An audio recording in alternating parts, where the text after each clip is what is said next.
ngecat susah ya. Susah nih ya. Anda belum mendengar cat kami. Apa sih keistimewaannya? Baru, cat tembok 3 in 1. Mengecat tidak.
Halo, Kakak Zuri.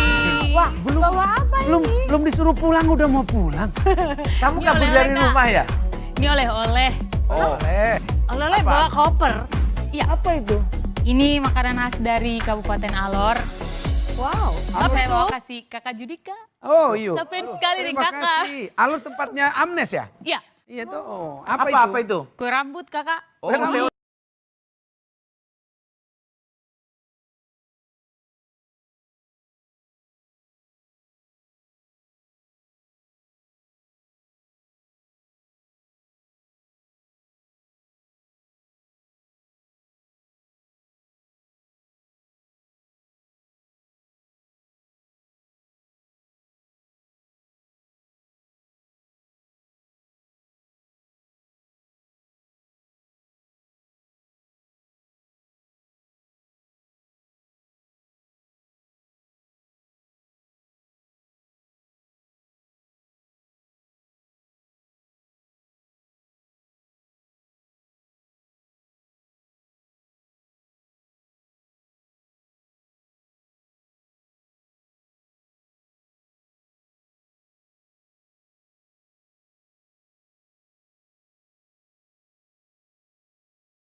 Anda kembali bersama kami di program Kompas Petang. Saudara, pelaku penyimpangan lafal azan jihad di Majalengka, Jawa Barat meminta maaf karena mereka mengaku keliru dan berjanji untuk tidak mengulangi perbuatan yang sama.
pertanyaannya secara off-air. Setiap pasangan calon akan mendapatkan satu pertanyaan dari panelis dan diberikan waktu 1,5 menit untuk menjawab. Selanjutnya secara berturut-turut masing-masing pasangan calon akan menanggapi jawaban dengan waktu 45 detik. Kemudian pasangan calon undian pertama diberikan waktu untuk menanggapi ketiga pasangan calon lainnya selama 1,5 menit. Perhitungan waktu dimulai saat pasangan calon mulai berbicara. Dan dalam segmen ini, panelis yang akan memberikan pertanyaan adalah Idrus Andi Paturisi, Rektor Universitas Hasanuddin periode 2006-2014. Saat ini menjabat Ketua PMI Provinsi Sulawesi Selatan. Dengan pendidikan postgraduate Paris French dan sandwich program Universitas Hasanuddin, Universitas Hiroshima.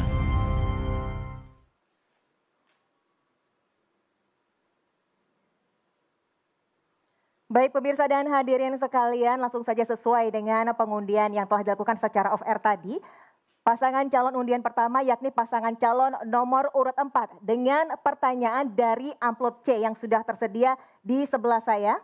Langsung saja saya ambil dan saya perlihatkan kepada Anda semua bahwa amplop masih dalam tersegel, ya, keadaan masih tertutup rapat dan saya akan langsung buka di hadapan Anda sekalian.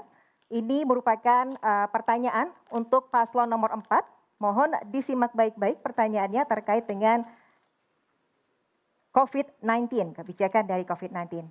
Baik, untuk pertanyaannya, pemerintah telah berupaya maksimal dengan melakukan 3T, yaitu testing, tracing, dan treatment, serta mengedukasi masyarakat agar patuh terhadap 3M. Tapi hingga November, sekitar 160 dokter dan sekitar 130 perawat wafat. Dan total yang wafat di Indonesia sudah mencapai 17.000 lebih. Pertanyaannya, apakah ada solusi cerdas lainnya yang Anda bisa berikan dan dapat diterapkan dalam mengatasi masalah pandemi ini? Silakan waktu Anda untuk menjawab 1 menit 30 detik dimulai dari paslon berbicara. Penanganan COVID-19 kita harus belajar dari berbagai fase. Fase pertama adalah di mana fase kita mengalami ketakutan. Semua informasi kita makan, semua masker dan alat pelindung diri kita beli. Kemudian kita masuk pada fase di mana kita belajar. Kita sudah bisa memisahkan informasi yang mana yang baik bagi kita dan mana informasi yang sampah. Kita juga sudah menskala prioritaskan penanganan yang mana yang perlu ke rumah sakit, yang mana sisa isolasi mandiri. Demikian pula masuk kepada fase berkembang, bertumbuh dan adaptif seperti saat sekarang. Untuk itu, dari 3 fase inilah kami memunculkan program-program diantaranya adalah bagaimana artificial intelligence masuk dalam penanganan COVID. Jaga jarak cukup dengan early warning di antara sistem handphone kita. Mau dekat 1 meter bunyi sendiri. Mau masuk di kerumunan, scanner thermal yang ada di drone-drone yang kita pasang di tempat publik itu juga menjadi bagian yang tidak terpisahkan dari inovasi kita membangun penanganan COVID secara cepat. Kenapa? Karena ini sudah tinggal kesadaran. Sisa bagaimana kita mengedukasi masyarakat di tingkat RT dan di tingkat pendidikan kita untuk lebih peka terhadap virus COVID-19. Baik, terima kasih. Waktu Anda habis. Selanjutnya saya persilakan paslon nomor urut 1 untuk menanggapi jawaban dari paslon nomor urut 4. Waktu Anda 45 detik untuk menanggapi, dimulai dari paslon berbicara. Bagi kami pasangan Adama sangat jelas untuk penanganan COVID ini kami punya program yaitu gerakan masyarakat peningkatan imun, kesehatan, dan ekonomi. Nah, seperti kita ketahui bahwa masa pandemi 9 bulan ini dengan sehingga dapat menumbuhkan kesadaran masyarakat seperti itu. Masih ada waktu? Cukup. Cukup. Baik. Terima kasih. Selanjutnya kami persilakan paslon nomor urut 3 untuk menanggapi. Waktu Anda berbicara. Terima kasih. Dalam penanggulangan COVID-19 ini dikenal Triangle Trust. Ada pemerintah, ada partai menjadi bagian penting dari perilaku masyarakat. Sehingga kita merencanakan RW dan RT sehat, bencana, dan berbagai langkah-langkah mitigasi Menanggapi tanggapan yang sudah Kita di handphone kita udah buat kunci pintu kita terbuka sendiri. Kita meminimalisir kontak tersebut sehingga apa yang bisa terjadi dari kontak-kontak yang dekat di antara kita. Yang kedua, edukasi yang paling penting adalah di tingkat RT dan di nomor urut undian telah dilakukan secara off-air, pihak panelis sulit dikendalikan. Oleh karena itu banyak negara termasuk Indonesia berinisiatif untuk melakukan intervensi kesehatan melalui vaksin yang rencananya dilaksanakan medio 2021. Pertanyaannya, mohon komentar dan pandangan Anda mengenai vaksin ini dan bagaimana sehingga inilah yang persoalan yang paling besar yang dihadapi oleh seluruh dunia. Kesadaran masyarakat dan masyarakat paham tentang proses-proses dari pemerintah akan mengalami hal yang sama. Maka dengan itu pelibatan seluruh lokal influencer untuk menyampaikan sebelum vaksin dilakukan adalah hal yang paling penting agar masyarakat sadar betul bahwa vaksin adalah bahagian daripada sebuah gerakan seluruh dunia untuk memperkuat imunitas orang satu persatu, dan saya kira penerimaan itu adalah bahagian daripada keberhasilan pemerintah kota untuk mensosialisasikan bagaimana ada kebutuhan masyarakat. Jadi persoalan COVID-19 ini bukan hanya persoalan penyakitnya, tapi ketidaktahuan masyarakat yang menjadi kewajiban pemerintah untuk mempersiapkan masyarakat.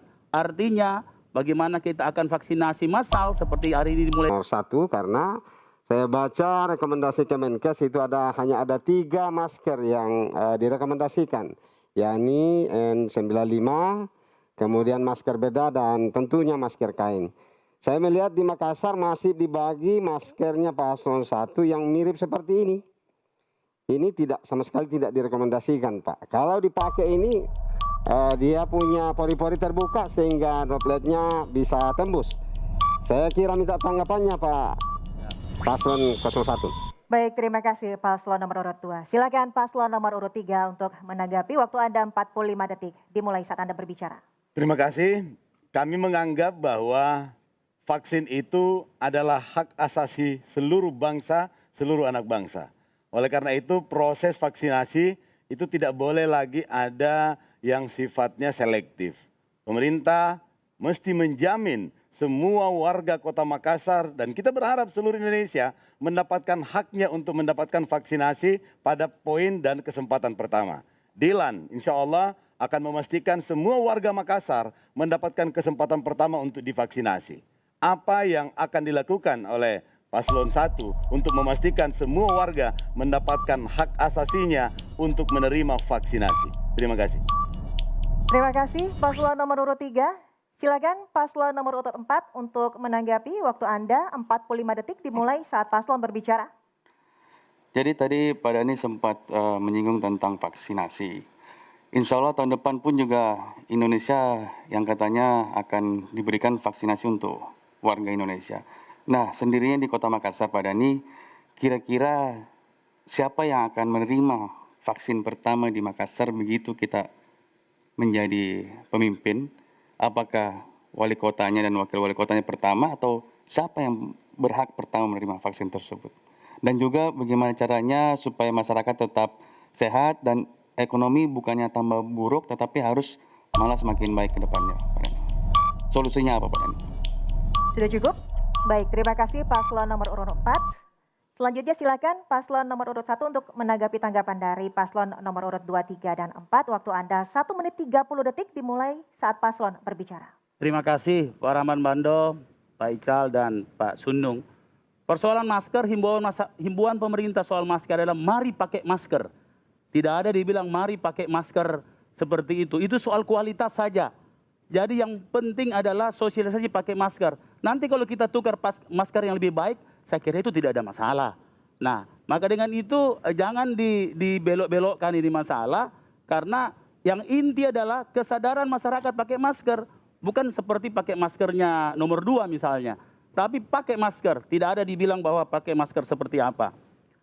Deng Ical, saya kira saya sepakat dengan Deng Ical bahwa persoalannya adalah bagaimana vaksin ini menjadi bahagian yang harus berhasil.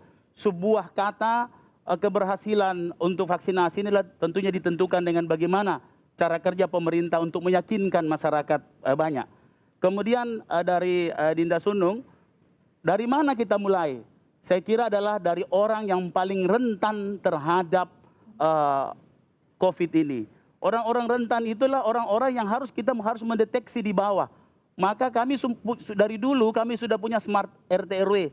Kami belikan handphone mereka yang bisa mendeteksi setiap rumah per rumah yang kemudian orang-orang yang rentan terhadap misalnya orang-orang berpenyakit menular.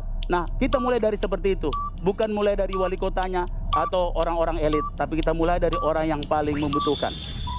Baik, terima kasih paslon nomor urut 1.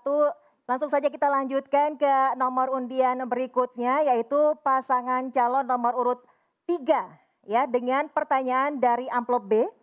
Langsung saja saya ambilkan amplop B. Ini dia amplop B, masih tertutup rapat, masih tersegel dan akan langsung saya buka di hadapan Anda sekalian. Pertanyaan masih sama, yaitu tentang tema kebijakan COVID-19 untuk paslon nomor urut 3. Pertanyaan Anda. Ramalan BMKG mengatakan bahwa akan terjadi perubahan cuaca ekstrim beberapa bulan ke depan akibat La Nina berupa bencana banjir, longsor, puting beliung, dan lain sebagainya. Pertanyaannya, bila Anda terpilih dan terjadi bencana di tengah pandemi, maka pertanyaannya apa yang sebaiknya dilakukan sebagai pimpinan daerah dalam pemberian pertolongan sehingga dapat melindungi baik korban maupun relawan yang memberikan bantuan sebagai mitigasi bencana di tengah pandemi. Waktu Anda untuk menjawab 1 menit 30 detik dimulai saat Anda berbicara. 3 sektor utama yang terkena dampak COVID adalah yang pertama adalah kesehatan. Selanjutnya adalah ekonomi dan yang ketiga adalah pendidikan. Di sektor kesehatan kita sudah ada lebih dari 10.000 orang yang positif di Kota Makassar dan ada lebih 300 korban jiwa yang sudah terjadi di Kota Makassar. Untuk itu promotif, preventif, kuratif dan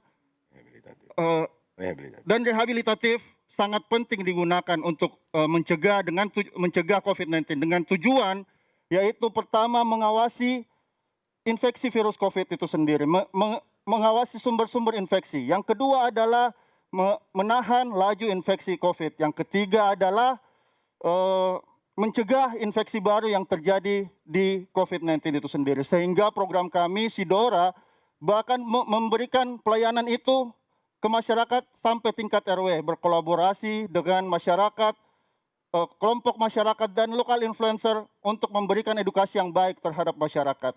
Kita juga butuhkan masyarakat yang edukatif, adaptif daripada masyarakat yang reaktif, terutama di masa pandemi seperti sekarang ini. Jadi yang paling penting adalah kesiapsiagaan ini menjadi gaya hidup masyarakat. Sehingga kesiapsiagaan yang diinternalisasi oleh kelompok-kelompok masyarakat inilah yang menjadi kekuatan utama untuk menghadapi bencana apapun. Baik, terima kasih paslon nomor urut 3 atas jawabannya. Langsung saja kami persilakan paslon nomor urut 4 untuk menanggapi. Waktu Anda 45 detik dimulai saat Anda berbicara. Dengical, Tabek Kanda, Dr. Fadli. Jikalau nanti kita dipilih menjadi pemimpin, ini kan Makassar kan seringkali ada himbauan untuk jangan berkerumun. Upaya apa yang kita bisa lakukan supaya bisa mengurangi kerumunan dengan tetap mempertimbangkan upaya untuk tetap memulihkan ekonomi di Kota Makassar ini? Sudah cukup? Masih ada waktu? Ada yang ingin ditambahkan? Cukup. Sudah cukup, terima kasih. Selanjutnya paslon nomor urut 1 untuk menanggapi jawaban dari paslon nomor urut 3. Waktu Anda 45 detik dimulai saat paslon berbicara. Paslon nomor 3, jadi untuk penanganan COVID tidak hanya pada sektor ekonomi saja, tapi di 9 bulan masa pandemi ini di bidang pendidikan khususnya banyak polemik yang terjadi di mana kita mendampingi anak-anak bersekolah via daring yang banyak menghadirkan permasalahan. Bagaimana tanggapan paslon nomor 3 tentang pandemi COVID dengan konteks pendidikan ini? Sudah cukup? Baik, terima kasih paslon nomor 1. Selanjutnya paslon nomor urut 2 untuk menanggapi. Waktu Anda 45 detik dimulai saat Anda berbicara. Baik, terima kasih.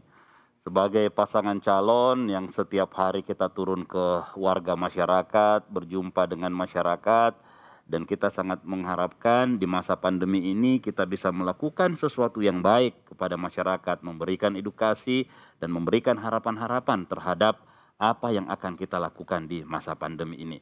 Pertanyaan saya kepada paslon nomor 3, apa langkah-langkah yang telah paslon nomor 3 lakukan selama masa kampanye bersamaan dengan masa pandemi ini? Terima kasih. Cukup?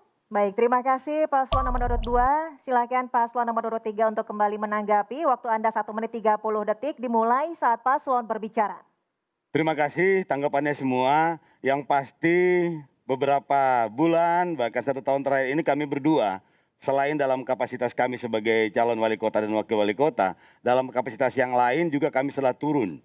Bahkan pada tanggal 5 Maret sebelum bencana pandemi ini kami sudah melaksanakan tugas-tugas kemanusiaan, dan ini juga kami ikuti sampai akhir ini sampai pada perumusan kebijakan pada konteks pemerintahan.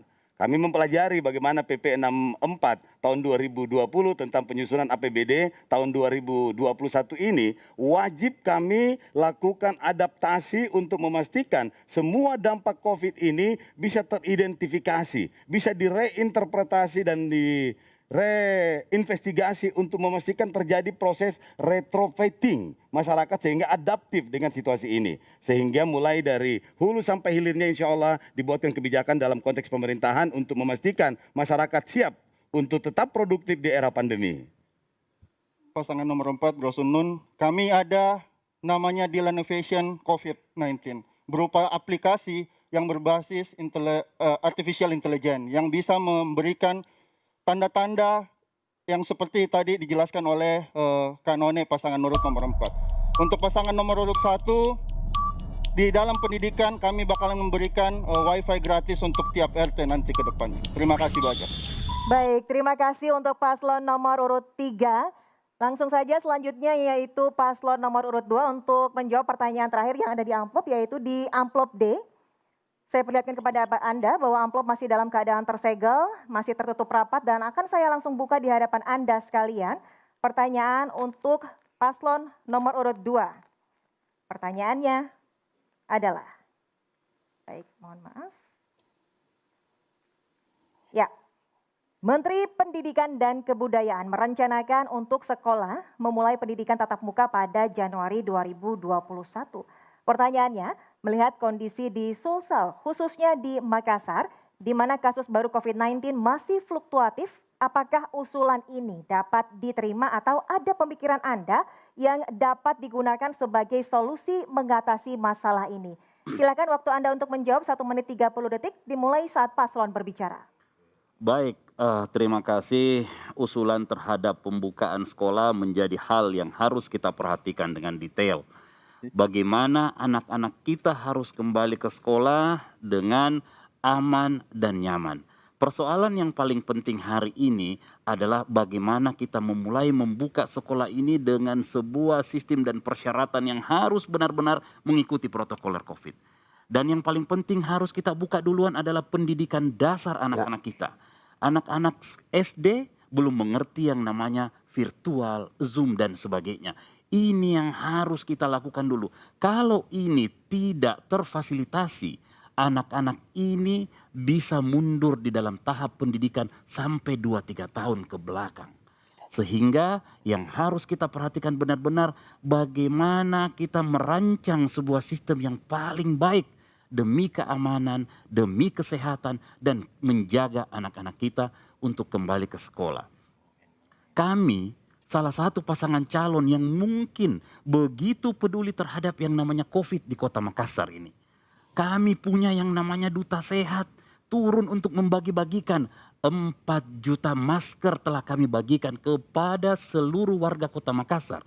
Ini adalah bagian yang sangat penting untuk menjaga yang namanya penularan COVID. Dan masker itu adalah masker yang berstandar WHO. Baik, terima kasih, waktu Anda habis. Silakan paslon nomor urut 3 untuk menanggapi. Waktu Anda 45 detik dimulai saat Anda berbicara. Mungkin pasangan nomor 2 ada lupa programnya 1 yaitu Wisma Sehat yang akhirnya terputus 1 bulan terakhir ini. Saya mau tahu kenapa, apa masalahnya sehingga terputus wisma kesehatan yang dibuat oleh paslon nomor 2. Dan yang kedua, bagaimana pertimbangan nomor 2, paslon nomor 2 melihat kondisi seperti ini sekarang, apakah yang didahulukan adalah sekolah dasar dulu atau sekolah menengah dulu? Kalau sekolah dasar dulu, bagaimana caranya supaya 3M dan 3T ini bisa terlaksana dengan baik? Kalau kita tahu bersama, kalau SMP atau SMA sudah mengerti tentang bagaimana jaga jarak, pakai masker. Tapi SD dan TK itu agak susah untuk kita bagaimana cara kira-kira dari paslon nomor 2. Terima kasih banyak. Terima kasih paslon nomor urut 3. Silakan untuk paslon nomor urut 4 menanggapi. Waktu Anda 45 detik dimulai saat Anda berbicara. Iya, untuk sekolah mungkin harus kita banyak bertimbang karena hukum tertinggi itu adalah keselamatan manusia. Jadi harus dengan pertimbangan banyak, terutama pada alat pelindung diri anak-anak kita. Saya mau bertanya kepada paslon nomor 2 dan saya berharap Pak Rahman Bando yang menjawabnya. Apa 4 juta masker itu yang dibagi, bagaimana kualitasnya dibandingkan dengan masker-masker lain? Ya, tolong dijelaskan perbandingan masker-masker tersebut supaya kita lebih paham yang mana masker yang paling baik dipakai untuk anak-anak sekolah kita. Terima kasih. Terima kasih paslon nomor urut 4. Selanjutnya kami persilakan kepada paslon nomor urut 1 untuk menanggapi. Waktu Anda 45 detik dimulai saat Anda berbicara. Persoalan dibukanya sekolah rencananya adalah Januari adalah sebuah hal yang harus dipikirkan dengan matang. Bagi saya adalah, kan kita sudah mengenal tentang adaptasi. Kalau bagi saya ide yang paling bagus adalah jangan langsung tiap hari. Tetapi ada jarak-jarak tertentu untuk membiasakan anak-anak kembali masuk ke sekolah. Jangan sampai anak-anak yang paling rawan, anak-anak yang SD. Jangan sampai mereka nanti tukar masker. Mari maskermu saya coba. Nah ini kan anak-anak kita tidak bisa jelas seperti itu. Nah sehingga perlu barangkali seminggu sekali dulu, bulan kedua dua kali. Nah bagaimana pendapat Anda soal hal seperti ini? Sudah cukup? Cukup. Baik, terima kasih paslon nomor urut 1. Silakan langsung saja paslon nomor urut 2 untuk kembali menanggapi. Waktu Anda 1 menit 30 detik dimulai ketika Anda berbicara. Keseriusan kami untuk menangani COVID ini tidak main-main. Seluruh daya upaya telah kami lakukan untuk menjaga Makassar. Kami membagikan masker, ini harus mendapatkan apa yang kita inginkan sebagai sebuah jaring pengaman kepada masyarakat. Kalau tadi pertanyaan mengenai Wisma Isolasi Mandiri, seluruh persuratan yang kami inginkan karena kami ingin menjadi bagian dari proses pemutusan mata rantai ini, kami telah melakukan semua surat-surat yang ada. Kami bersurat kepada ketua gugus COVID dan sebagainya, tetapi ini tidak direspon oleh pemerintah Kota Makassar, dalam hal ini adalah Dinas Kesehatan. Dengan semuanya sudah masuk sampai ke gugus COVID. Dan ini ada, kami telah membayar Wisma ini sampai kontraknya 400 juta. Tetapi kami tidak diberikan kesempatan untuk membuka ini.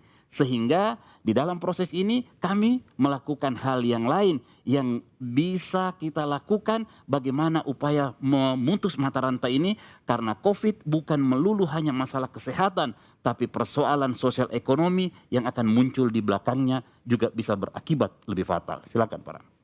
Soal anak sekolah, memang tadi ada 3 masker yang direkomendasikan oleh Kemenkes Pak. Ini kita pakai N95 masker. Terima kasih. Maaf ya. Waktu Anda habis.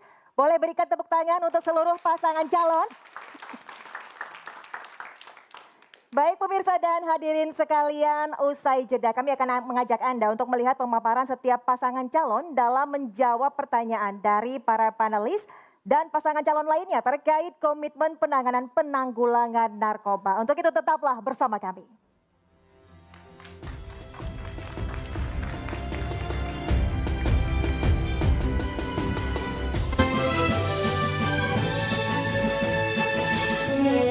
Kita manusia mungkin hanya bisa menyesal karena semua telah terjadi.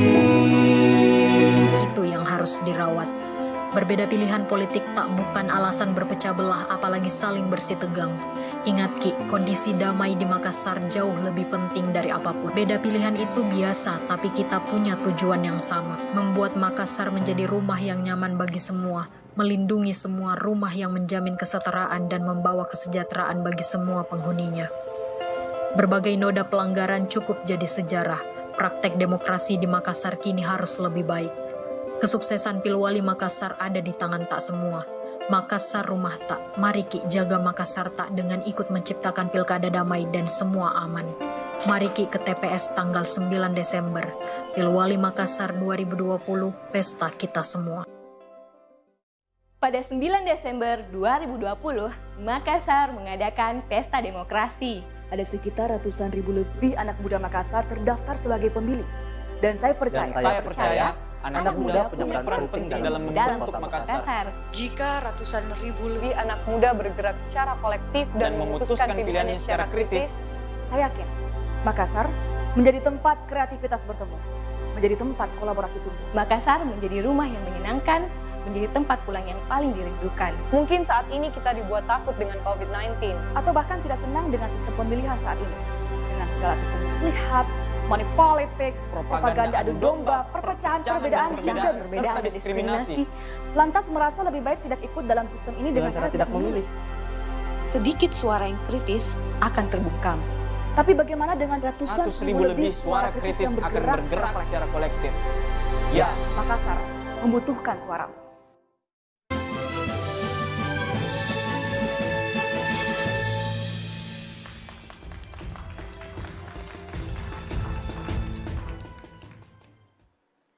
Anda kembali menyaksikan debat publik ketiga pemilihan Wali Kota dan Wakil Wali Kota Makassar 2020. Pemirsa dan hadirin sekalian, dalam segmen ini pasangan calon akan menjawab pertanyaan dari panelis terkait tema komitmen penanganan penanggulangan narkoba. Dan sebelumnya telah dilakukan proses pengundian pasangan calon untuk menentukan urutan menjawab dan pertanyaannya secara off-air. Setiap pasangan calon akan mendapatkan satu pertanyaan dan diberikan waktu 1,5 menit untuk menjawab pertanyaan panelis. Dan selanjutnya secara berturut-turut masing-masing pasangan calon akan menanggapi jawaban dalam waktu 45 detik. Kemudian pasangan calon undian pertama diberikan waktu untuk menanggapi ketiga pasangan calon lainnya selama 1,5 menit. Penghitungan waktu dimulai saat pasangan calon mulai berbicara. Dan dalam segmen ini panelis yang akan memberikan pertanyaan adalah Mustari Bosra saat ini menjabat sebagai dosen Universitas Negeri Makassar dengan pendidikan terakhir S3 Program Pascasarjana Universitas Indonesia. Dan Hasrullah, staf ahli Dewan Perwakilan Rakyat Provinsi Sulawesi Selatan periode 2019 sampai dengan saat ini. Dengan pendidikan terakhir S3 Ilmu Komunikasi Universitas Indonesia.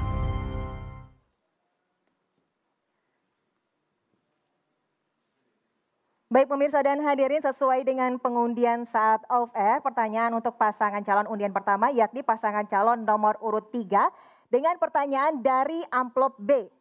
Ya, berikut saya perlihatkan kepada Anda semua, amplop B masih tersegel rapat dan belum dibuka sama sekali dan saya langsung saja buka di hadapan Anda sekalian.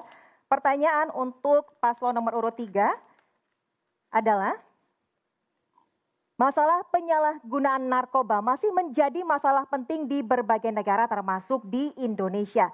Khususnya di Makassar yang berpotensi merusak sumber daya manusia dimanapun dan kapanpun.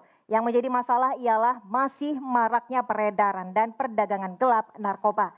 Pertanyaannya, apabila Anda terpilih, apa konsep Anda untuk memberantas peredaran dan perdagangan gelap narkoba bahkan yang juga lewat transaksi online? Baik, waktu Anda untuk menjawab adalah 1 menit 30 detik, dimulai ketika paslon berbicara. Terima kasih. Soal narkoba tidak boleh main-main. Narkoba ini betul-betul merusak bangsa dan kami akan konsentrasi penuh untuk memastikan masyarakat Makassar aman dari narkoba. Ada 3 hal yang paling penting untuk dipahami. Yang pertama, pemerintah agak cabai-cabai sedikit. Pemerintah ini semuanya. Kenapa? Karena lembaga yang selama ini menangani narkoba di tingkat kota, Badan Narkotika Kota, itu dilikuidasi. Dengical sama Kakak Pade insya Allah akan menghidupkan kembali itu untuk memastikan infra dan suprastruktur pemerintahan cukup kuat untuk melawan para pedagang dan penyalur narkoba yang kurang ajar. Yang kedua yang akan kita lakukan adalah memastikan lingkungan strategis. Itu mulai dari sekolah. Sehingga tidak ada ruang bagi narkoba itu sampai ke anak-anak kita nanti untuk memastikan mereka bisa terlindungi supaya generasi Makassar tetap menjadi generasi terbaik. Yang ketiga adalah memastikan juga bahwa pola pendekatan hukum melalui restoratif justice ini harus dikembangkan. Mereka para korban pengguna narkoba itu adalah betul-betul korban yang tidak boleh diperlakukan sama dengan pengedar dan orang yang mengambil keuntungan ekonomi dari narkotika ini. Sehingga ke depan restoratif justice itu akan kita mulai pembentukan ekosistemnya mulai dari sekolah, lingkungan RT RW, kampung siaga bencana, sekolah siaga bencana, sehingga narkoba ini akan dilawan secara bersama-sama oleh seluruh pemangku kepentingan, pemerintah, masyarakat, dan triple helix sampai pentahelix lainnya. Terima kasih. Baik, waktu Anda habis. Terima kasih. Silakan untuk paslon nomor urut 4 menanggapi jawaban dari paslon nomor urut 3. Waktu Anda 45 detik dimulai ketika Anda berbicara. Dalam penggunaan pengguna narkoba itu kan kalau tidak salah terbagi dalam 3 kelompok. Yang pertama adalah pengguna karena hanya mencoba-coba awalnya, coba pakai. Kelompok yang kedua adalah pengguna narkoba yang sudah teratur memakai narkoba atau menggunakan narkoba. Dan yang terakhir adalah yang ketiga adalah pecandu. Nah, upaya apa Deng Ica dan Dr. Fadli untuk bisa menyelamatkan mereka dari dunia narkoba ke depannya? Karena kita tahu generasi milenial sangat rentan dengan namanya penggunaan narkoba. Makasih. Baik, terima kasih paslon nomor urut 4. Langsung saja kepada paslon nomor urut 1 untuk menanggapi. Waktu Anda 45 detik dimulai ketika Anda berbicara. Komitmen ADAMA untuk penanganan narkoba sangat jelas dan perlu kita ketahui bahwa penanganan narkoba ini bukan hanya menjadi tugas pemerintah, akan tetapi ini adalah menjadi tugas kita semua dan kita lebih mengutamakan pendekatan preventif dan promotif. Misalnya mulai dari berbasis RT lorong akan mendeklarasikan diri sebagai lorong anti narkoba dan tentunya ini akan bisa meredam dan meminimalisir pergerakan tentang narkoba. Kami sepakat sama paslon nomor 3 tadi tentang keterlibatan pentahelix. Mungkin itu saja. Baik, terima kasih paslon nomor urut 1. Silakan langsung saja paslon nomor urut 2 menanggapi. 45 detik dimulai ketika Anda berbicara. Komitmen paslon nomor 3 kami sangat salut. Cuma tadi Pak Ical menyampaikan akan mengembalikan kembali lembaga yang menangani narkoba yang dulu disebut dengan Lakhar BNK tingkat kota. Tapi ini ditariknya kewenangan ini ke provinsi itu berkaitan dengan lahirnya Undang-Undang 23 2014 sama dengan ditariknya kewenangan kelautan, Pak. Nah, ini kira-kira seperti apa kita meyakinkan pusat? Karena tentu kita tidak bisa membuat kebijakan sendiri, membuat struktur di luar daripada yang diatur oleh regulasi undang-undang yang lebih tinggi di atasnya, Deng Ical. Kira-kira seperti apa kira bisa menanganinya ini? Baik, terima kasih paslon nomor urut 2. Silakan langsung paslon 3 untuk kembali menanggapi. Waktu Anda 1 menit 30 detik dimulai ketika Anda berbicara. Terima kasih untuk semua masukannya. Soal kewenangan, kita memiliki kewenangan terutama dalam urusan pilihan. Urusan pilihan itu, narkoba itu musuh bersama yang juga menjadi masalah strategis. Jadi mesti ada komitmen dalam pemerintahan untuk memastikan pemerintah itu punya daya dukung yang cukup untuk membebaskan masyarakat dari ancaman yang luar biasa berbahayanya. Ini adalah extraordinary crime yang mesti diperangi oleh semua orang dan pemerintah Makassar harus berada di garda paling depan. Yang kedua adalah pendekatan rehabilitatif, kemudian turun sedikit pendekatan kuratif, kemudian pendekatan preventif dan promotif. Itu akan menjadi bagian integral dari strategi bersama. Strategi yang melibatkan semua komponen masyarakat, pemerintah, pentahelix, semuanya punya porsi yang seharusnya diberikan ruang untuk mengambil bagian dan berpartisipasi. Kakak Pade, silakan.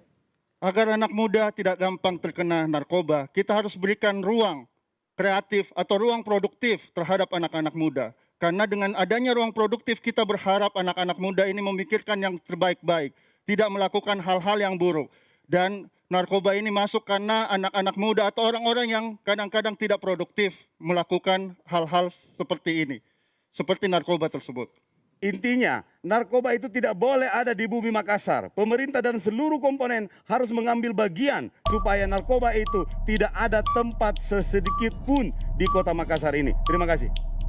Baik, terima kasih paslon nomor urut 3. Selanjutnya kita menuju ke pertanyaan undian kedua, yakni pasangan calon nomor urut 4. Dengan pertanyaan dari amplop A. Baik, saya perlihatkan amplop A masih tersegel rapat. Dan akan saya langsung buka di hadapan Anda sekalian pertanyaan untuk paslon nomor urut 4 terkait dengan tema komitmen penanganan dan penanggulangan narkoba. Pertanyaannya, data menyebutkan bahwa 30 orang meninggal setiap hari karena penyalahgunaan narkoba dan tercatat sebanyak 2,4 juta warga Indonesia menggunakan narkoba pada pertengahan tahun 2014, termasuk masih banyaknya kasus-kasus penyalahgunaan narkoba di Makassar. Sebagai calon pemimpin, langkah apa yang Anda lakukan dalam memberantas penyalahgunaan narkoba? Waktu Anda menjawab 1 menit 30 detik dimulai ketika Anda berbicara. 4 cara yang kita akan tawarkan yaitu pertama adalah pencegahan. Bagaimana kita membuat peta kerawanan di masing-masing komunitas warga kita. Sehingga kita bisa men-tracing dan memisahkan yang mana yang rentan, yang mana sudah terpapar. Kemudian kita gerakan kultural baik di tingkat warga maupun di tingkat pendidikan. Yang berikut, pemberantasan. Kita lakukan pemberantasan dengan koordinasi dengan yang punya kewenangan. Apakah itu BNN ataukah kepada kepolisian dan sebagainya. Kenapa? Karena yang leading ini harus terkoordinasi. Extraordinary crime itu tidak boleh sendiri-sendiri, Pak. Ini kejahatan yang luar biasa. Harus kita terkoordinasi dan tahu siapa yang memimpin. Kita selama ini bekerja narkoba, sudah melakukan pekerjaan memberantas narkoba, tapi belum menyelesaikan masalahnya. Kita hanya bekerja tok. Yang kedua, melakukan rehabilitasi bagi yang telah terpapar. Dengan begitu, kita menguatkan kelembagaan rehabilitasi di masyarakat bekerja sama dengan pemerintah. Ini yang menjadi kewenangan kita pemerintah kota. Yang berikut pemberdayaan bagi yang telah terpapar supaya kembali ke masyarakat dan membuat sekolah khusus pemberdayaan bagi penderita narkoba. Baik, waktu Anda habis. Terima kasih. Selanjutnya silakan paslon nomor urut 1 untuk menanggapi. Waktu Anda 45 detik dimulai ketika Anda berbicara. Narkoba adalah masalah sosial kronis. Kalau soal prosedur yang tadi disampaikan, saya kira BNN sudah paham betul soal situasi kota Makassar.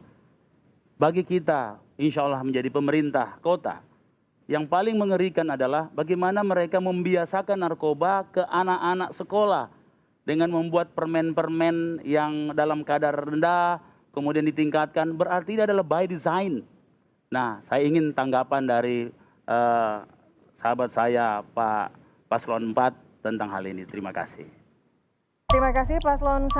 Silakan selanjutnya Paslon nomor urut 2 untuk menanggapi. Waktu Anda 45 detik dimulai ketika Anda berbicara. Baik, terima kasih.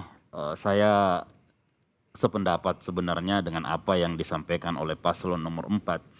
Tetapi yang harus kita lihat ke depan adalah kenapa dengan kemampuan yang dilakukan oleh pemerintah, keikutsertaan masyarakat, tetapi ini tetap marak dari tahun ke tahun. Kira-kira apa solusi yang harus kita jalankan untuk bisa meredam ini? Terima kasih. Cukup? Terima kasih Paslon nomor urut 2. Silakan Paslon nomor urut 3. 45 detik dimulai ketika Anda berbicara. Tahun 2018 kemarin kasus narkoba di Makassar, Pak Kapolrestabes ada di sini 327. 2019 itu menjadi 399. Peningkatan yang luar biasa lebih dari 20%. Dan tentunya itu adalah bagian dari strategi pemasarannya orang-orang yang tidak bertanggung jawab. Kalau Dilan jadi wali kota insya Allah yang kita lakukan adalah memastikan daya tempur, kapasitasnya masyarakat itu menjadi kuat juga. Jadi digoda bagaimanapun juga mereka tetap kuat. Makanya kita mau bikin sirkuit untuk anak-anak muda, kita bikin creative center, kita bikin gelanggang remaja untuk memastikan stimulus yang mereka terima itu benar-benar kuat untuk melawan stimulus negatif yang dari luar. Bagaimana tanggapannya? Terima kasih. Terima kasih Paslon nomor urut 3. Silakan Paslon nomor urut 4 untuk menanggapi kembali. Waktu Anda 1 menit 30 detik dimulai ketika Anda berbicara. Sesuai kewenangan pemerintah kota, lebih pada pencegahan dan rehabilitasi, maka kita harus mengatakan bahwa kita harus membuat barrel dulu. Bagaimana jaring narkoba itu sampai kepada masyarakat, terutama di anak sekolah kita. Makanya kita membuat kartu siswa imun, di mana kartu siswa imun itu tap cash juga selain sebagai absensi. Dia sisa kasih begini di gerbang sekolahnya, ternotifikasi ke orang tuanya bahwa dia sudah sampai di sekolah. Kemudian belanja di kantin itu pakai tap cash, ID CD, supaya tidak ada lagi belanja tunai di narkoba. Tidak mungkin anak-anak kita belanja seperti yang kita selalu sangkakan tersebut. Yang kemudian solusi apa yang kita harus lakukan semakin marak, yaitu koordinasi tadi. Harus ada leader di antara lembaga-lembaga pemerintahan. Sekali lagi saya mengatakan, selama ini kita bekerja, tetapi tidak mengurai masalah, tidak menemukan cara bagaimana meredakan masalah tersebut. Kita bekerja berdasarkan SOP yang ada saja. Yang berikut, apa yang harus kita lakukan untuk melakukan penurunan ini? Salah satunya itu pencegahan dan bagaimana rehabilitasi. BNN merehabilitasi 6 bulan. Sekolah kalau 3 bulan tidak masuk, tidak bisa sekolah. Makanya harus ada sekolah khusus bagi rehabilitasi di BNN. Baik, terima kasih. Waktu ada habis. Paslon nomor urut 4. Selanjutnya kita beralih ke pasangan calon undian ketiga, yakni pasangan calon nomor urut 1 dengan pertanyaan dari amplop C. Langsung saja saya ambil, ini amplop C masih tersegel, tertutup rapat dari panelis dan langsung saya buka di hadapan Anda sekalian. Pertanyaan untuk paslon nomor urut 1 terkait dengan tema penanganan penanggulangan narkoba. Paslon nomor urut 1. Hasil penelitian Chemical Youth Project Indonesia yang didanai European Research Council atau ERC menunjukkan bahwa di Kota Makassar banyak produk obat kimia seperti dextromethorphan, mikroginon, somadril dan lain-lain yang dijual bebas di pasaran yang disalahgunakan oleh para penggunanya yang sebagian besarnya adalah remaja. Penyalahgunaan produk obat kimia tersebut tidak kalah bahayanya dibanding dengan bahaya narkoba. Pertanyaannya, jika Anda menjadi wali kota dan wakil wali kota, kebijakan dan tindakan apa yang Anda lakukan terkait dengan permasalahan tersebut? Waktu Anda untuk menjawab 1 menit 30 detik dimulai ketika Anda berbicara. Teknologi narkoba tambah makin hari makin canggih. Produknya pun makin banyak, seperti tadi obat-obatan dan begitu banyak. Ada kita lihat fenomena-fenomena baru tentang narkoba. Narkoba sebenarnya adalah bagian sebuah proses sosial. Jadi tidak ada orang yang tiba-tiba langsung pakai narkoba. Tetapi ada proses-proses sosial, baik itu dalam rumah tangga maupun di dalam pergaulan sehari-hari maupun di pendidikan. Ada saling pengaruh mempengaruhi. Ada kadang-kadang diawali dengan pencetusnya. Pencetus itu kekecewaan kadang-kadang rumah tangga, atau kadang-kadang stres yang berat. Nah, kita melihat pencetusnya. Maka dengan itu kami ADAMA membuat sebuah program yang namanya mitigasi sosial. Harus ada usaha pencegahan sebelum terjadi. Itulah yang dikatakan mitigasi. Nah, mitigasi sosial ini kita masuk dalam sel-sel rumah tangga. Kita punya program Jagai Anak Tak. Kalau semua orang tua menjaga anaknya, maka insya Allah anak akan terkontrol dengan baik. Kekecewaan anak akan tidak limpahkan keluar, kemudian akan mudah tertular narkoba. Kita punya perkuatan keimanan umat. Masjid-masjid dengan program-program yang jelas, salah satunya membuat daya tahan anak-anak muda kita atau para milenial kita terhadap narkoba. Begitupun revolusi pendidikan. Kita punya smart millennia, sama seperti tadi Deng Ijal dengan sistem dan imun dengan sistem yang begitu canggih. Dengan Smart City dan Somber Smart City kita. Baik, terima kasih. Waktu Anda habis. Silakan paslon nomor urut 2 untuk menanggapi. Waktu Anda 45 detik dimulai ketika Anda berbicara. Baik, terima kasih. Lagi-lagi saya mau menanyakan bahwa di dalam proses yang kita alami setiap hari di dalam kehidupan kita bermasyarakat, terus kita melakukan ini semuanya. Bahkan kalau cuma slogan saya pikir tidak cukup untuk menyelesaikan persoalan ini. Tadi juga selalu kita mengarahkan bahwa ini kepada anak-anak. Tetapi fenomena hari ini kadang-kadang orang tuanya yang melakukan itu. Dan itu memberikan dampak yang sangat buruk kepada anak-anaknya. Bagaimana pasangan calon nomor 1 kalau melihat ada satu keluarga yang terkena langsung dampak ini dan seperti apa kita mengelola ini? Terima kasih. Baik, terima kasih Paslon 2. Silakan Paslon nomor urut 3 menanggapi 45 detik dimulai ketika Anda berbicara. Pasangan urut nomor 1, si Kampoku, Ibu Fatma, pernah menjadi Ketua PKK selama 10 tahun di Sidrap. Dan waktu itu Sidrap kita kenal dengan Kampung Narkoba.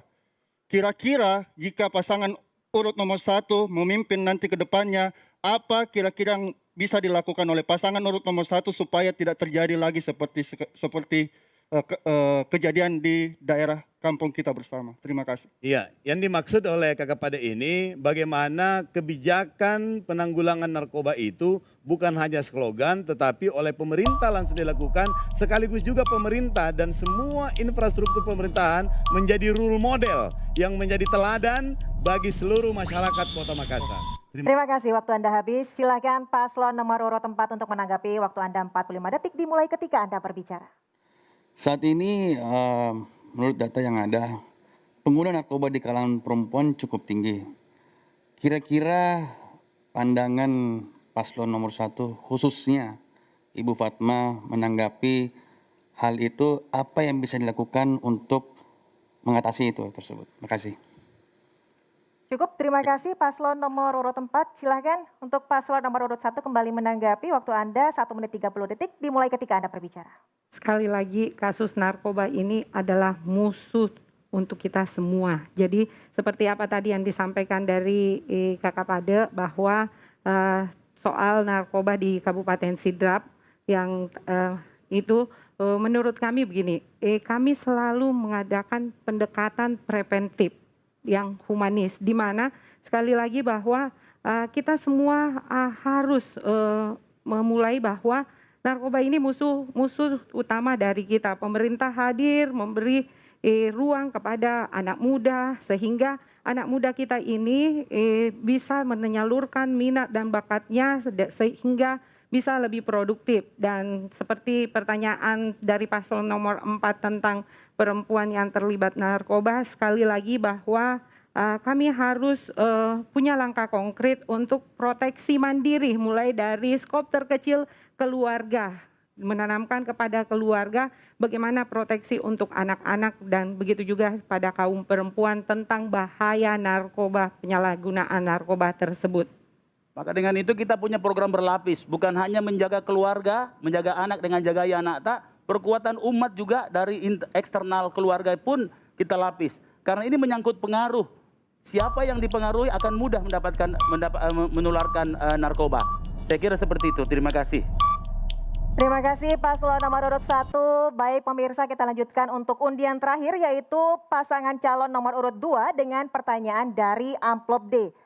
Kembali saya perlihatkan kepada Anda bahwa di amplop D ini masih tersegel dan tertutup rapat. Langsung saya buka di hadapan Anda masih dengan tema yang sama yaitu komitmen penanggulangan narkoba. Dan ini pertanyaan untuk pasangan calon nomor urut 2. Kasus anak berhadapan hukum di Kota Makassar khususnya yang dijadikan kurir narkoba dan menjadi pelaku begal, data tahun 2016 Polrestabes Makassar menunjukkan pelaku begal didominasi anak di bawah umur. Pada Juni 2019 lalu, penyidik Polrestabes Makassar merilis data kasus pencurian dengan kekerasan dan begal yang melibatkan anak di bawah umur sebagai pelaku sekitar 60 orang. Pada Desember 2019, Satuan Reserse Kriminal Polrestabes Makassar menangkap 11 pelaku begal sadis yang beraksi di 5 lokasi berbeda di Kota Makassar. 9 diantaranya adalah anak di bawah umur. Pertanyaannya, bagaimana strategi Anda meminimalisir keterlibatan anak sebagai pelaku begal dan kurir narkoba di Kota Makassar? Waktu Anda untuk menjawab 1 menit 30 detik dimulai ketika Anda berbicara.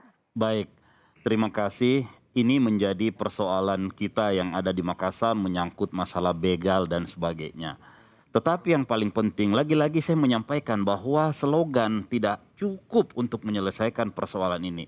Persoalan yang harus kita selesaikan bagaimana memberdayakan anak-anak muda ini. Bagaimana kita bisa memberikan pendekatan yang lebih daripada mereka tidak melakukan kegiatan-kegiatan apa-apa sehingga mereka mempergunakan waktunya ke dalam hal-hal yang negatif. Sehingga yang namanya pendekatan secara sosial keagamaan ini benar-benar harus menjadi tumpuan kita ke depan. Yang kedua, bagaimana pola pendidikan yang harus kita berikan kepada anak-anak ini harus memang benar-benar diterapkan dengan sangat tegas. Dan yang ketiga adalah membangun fasilitas-fasilitas untuk bisa merespon segala yang mereka inginkan ke depan. Di Makassar ini setelah anak-anak umpamanya main band, setelah mereka bermain band untuk menyalurkan prestasinya, kita tidak punya tempat untuk menyalurkan. Kita tidak punya tempat untuk anak-anak sehingga mereka harus balapan liar di tengah jalan raya. Di ke depan pembangunan yang namanya sirkuit, yang namanya tempat-tempat pagelaran seni harus ada di Makassar. Dan yang kedua, prestasi-prestasi anak sekolah ini harus diapresiasi dengan maksimal supaya mereka menganggap ini adalah target pencapaian yang harus mereka dapat. Baik, terima kasih, waktu Anda habis. Silakan paslon nomor urut 3 untuk menanggapi. Waktu Anda 45 detik dimulai ketika Anda berbicara. Iya, Kakak Api, Kakak Rahman, kami setuju dengan apa yang disampaikan dan kami kembali lagi pada program kami bahwa semua manusia itu tergantung dari seberapa besar exposure-nya, rangsangannya jadi stimulusnya. Jadi tugas kita sekarang adalah memastikan keseimbangan ini terjadi. Dan apa yang kita programkan dengan membangun sebanyak mungkin creative center, sebanyak mungkin tempat bergaul positif. Dan yang paling utama, sarana ibadah. Masjid jangan hanya sekadar tempat untuk ibadah, tetapi di situ ada interaksi sosial. Demikian pula dengan gereja, kelenteng, vihara, dan sarana ibadah lainnya. Dan ini akan kita lakukan untuk memastikan sarana ibadah cukup kuat untuk menjadi katalisator sosial terkuat kita. Bagaimana menurut Anda? Cukup, terima kasih, waktu Anda habis. Silakan paslon nomor urut 4 untuk menanggapi. Waktu Anda 45 detik dimulai ketika Anda berbicara. Kami sepakat dengan statement yang dikeluarkan oleh Pak Api tentang harus banyak fasilitas yang dibuat untuk anak muda khususnya.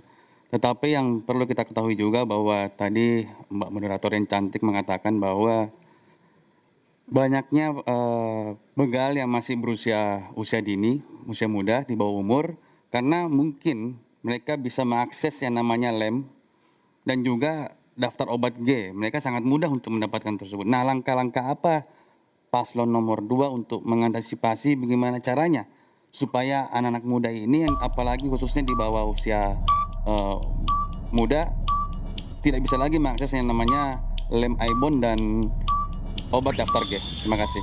Terima kasih paslon nomor urut 4. Silakan paslon nomor urut 1. Waktu Anda 45 detik dimulai ketika Anda berbicara. Slogan saja tidak cukup. Begitu berulang-ulang disampaikan Pak Api tadi. Maka kalau begitu kita mulai dari lingkungan kita di lingkungan kita sendiri. Bagaimana pendapat Anda kalau ada orang misalnya di lingkungan kampanye kita sendiri saja adalah orang yang ditemukan jelas oleh kepolisian bahwa menjadi bahagian daripada persoalan narkoba ini. Apa usaha Anda supaya slogan tidak hanya cukup? Terima kasih. Cukup, terima kasih paslon nomor urut 1. Silakan paslon nomor urut 2 untuk kembali menanggapi. Waktu Anda 1 menit 30 detik dimulai ketika Anda berbicara. Pemetaan data-data anak korban narkoba memang penting. Harus jelas siapa saja yang sudah terpapar. Kemudian kita membuatkan dia punya kebijakan yang kami sebut dengan pertama, edukasi dengan melibatkan semua pihak. Tokoh agama, tokoh masyarakat, tokoh pemuda, bahkan tokoh di antara anak-anak itu sendiri kita perlu libatkan. Supaya mereka juga memberikan pandangan-pandangan bagaimana kehidupan normal kita bisa kembali lakoni. Jangan sampai terjebak masuk ke dalam kehidupan narkoba. Yang berikutnya, karena tadi disinggung soal anak-anak yang menjadi begal. Saya kira tidak ada orang bercita-cita jadi begal. Karena salah uruslah generasi kita. Akhirnya ada yang jadi begal. Saya kira Jagai Anakta yang dulu digagas oleh Pak Dhani cukup bagus. Tapi faktanya tren kenaikan angka-angka anak begal di jalan berdasarkan data-data yang ada di kepolisian ini malah meningkat. Ada yang salah dalam kebijakan ini. Tujuannya baik, tapi mungkin implementasinya perlu disempurnakan. Lalu kita perlu tempat-tempat untuk melakukan rehabilitasi, edukasi. Anak-anak tidak dikembalikan ke sekolah. Walaupun mereka juga menjadi bagian dari korban penyalahgunaan obat-obat terlarang di tengah-tengah kita semuanya. Baik, terima kasih, waktu Anda habis. Boleh berikan tepuk tangan kepada seluruh pasangan calon. Baik pemirsa dan hadirin sekalian, di segmen selanjutnya pasangan calon akan membahas tema perlindungan terhadap anak, perempuan, dan disabilitas serta akan saling bertanya. Untuk itu tetaplah bersama kami.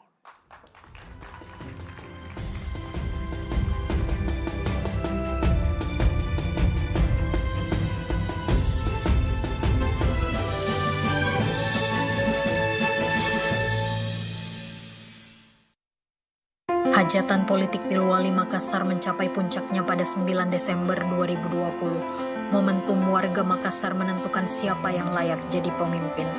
Berbeda pilihan itu biasa, damai itu yang harus dirawat. Berbeda pilihan politik tak bukan alasan berpecah belah apalagi saling bersih tegang. Ingat Ki, kondisi damai di Makassar jauh lebih penting dari apapun. Beda pilihan itu biasa, tapi kita punya tujuan yang sama. Membuat Makassar menjadi rumah yang nyaman bagi semua. Melindungi semua, rumah yang menjamin kesetaraan dan membawa kesejahteraan bagi semua penghuninya. Berbagai noda pelanggaran cukup jadi sejarah. Praktek demokrasi di Makassar kini harus lebih baik. Kesuksesan Pilwali Makassar ada di tangan tak semua. Makassar rumah tak, mari Ki jaga Makassar tak dengan ikut menciptakan pilkada damai dan semua aman. Mari Ki ke TPS tanggal 9 Desember. Pilwali Makassar 2020, pesta kita semua. Tanggal 9 Desember 2020, saatnya warga Makassar menentukan pemimpin. Pesta demokrasi, kita siap menentukan pemimpin. Pilwali Makassar saatnya adu gagasan untuk Makassar, bukan kasakusuk berebut kekuasaan, bukan juga saling membenturkan perbedaan, apalagi saling melontarkan kebencian. Makassar sangat beragam, jangan cederai demokrasi dengan cara yang tidak terpuji. Jangan tukar 5 tahun masa depan Makassar dengan uang. Cermati Ki program kerja yang ditawarkan calon. Rekam jejak, jatuhkan pilihan tak dengan sukacita. Mari Ki jadi pemilih berintegritas yang aktif melawan ujaran kebencian. Tidak hanyut dengan isu sara yang dapat memecah belah dan menolak politik uang. Mari Ki bersukacita dalam pesta demokrasi. Jangan Ki ragu ke TPS. Pilwali Makassar, pesta kita semua. Pada 9 Desember 2020, Makassar mengadakan pesta demokrasi. Ada sekitar ratusan ribu lebih anak muda Makassar terdaftar sebagai pemilih. Dan saya percaya, anak muda punya peran penting dalam membentuk Makassar. Jika ratusan ribu lebih anak muda bergerak secara kolektif dan memutuskan pilihannya secara kritis, saya yakin Makassar menjadi tempat kreativitas bertemu, menjadi tempat kolaborasi tumbuh. Makassar menjadi rumah yang menyenangkan, menjadi tempat pulang yang paling dirindukan. Mungkin saat ini kita dibuat takut dengan COVID-19. Atau bahkan tidak senang dengan sistem pemilihan saat ini. Dengan segala tipu muslihat, money politics, propaganda adu domba, perpecahan, perbedaan, hingga perbedaan dan diskriminasi. Lantas merasa lebih baik tidak ikut dalam sistem ini dengan cara tidak memilih. Sedikit suara yang kritis akan terbungkam. Tapi bagaimana dengan ratusan ribu lebih suara kritis yang bergerak secara kolektif? Ya, Makassar membutuhkan suara.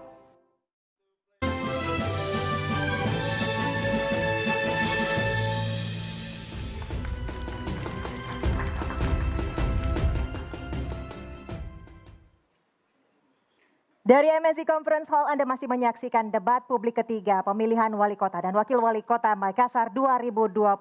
Pemirsa dan hadirin sekalian, di segmen ini masih sama seperti di segmen sebelumnya, yaitu masing-masing pasangan calon akan menjawab pertanyaan yang sudah diberikan panelis terkait dengan tema perlindungan terhadap anak, perempuan, dan disabilitas, di mana nomor undian sudah ditentukan secara off-air. Dan setiap pasangan calon akan menjawab dalam waktu 1 menit 30 detik dan ditanggapi oleh paslon lainnya dalam waktu 45 menit, mohon maaf maksud saya 45 detik, dan akan dijawab kembali oleh paslon yang pertama yaitu dalam waktu 1 menit 30 detik. Baik, langsung saja dalam segmen ini panelis yang akan memberikan pertanyaan adalah Abdul Karim menjabat sebagai Dewan Pengawas Lembaga Advokasi dan Pendidikan Anak Rakyat Sulawesi Selatan dengan pendidikan terakhir di Institut Agama Islam Negeri Alauddin Makassar, Fakultas Syariah. Dan Lucia Palulungan yang saat ini menjabat sebagai advokat dan konsultan kebijakan publik, menempuh pendidikan di program studi gender dan pembangunan Sekolah Pascasarjana Universitas Hasanuddin.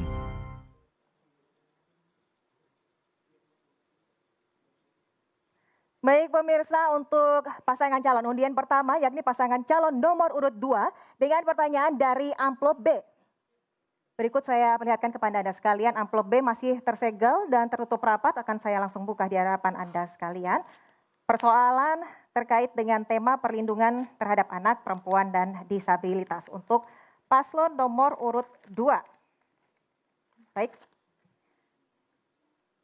Strategi Nasional Pencegahan Perkawinan Anak telah dicanangkan oleh pemerintah Indonesia pada Februari 2020 dan telah masuk dalam RPJMN 2020-2024 dengan target penurunan dari 11,7% di tahun 2018 menjadi 8,74% di tahun 2024. Pertanyaannya, apa yang akan Anda lakukan sebagai pemerintah daerah sehingga Kota Makassar dapat mendukung pencapaian target penurunan perkawinan anak secara nasional?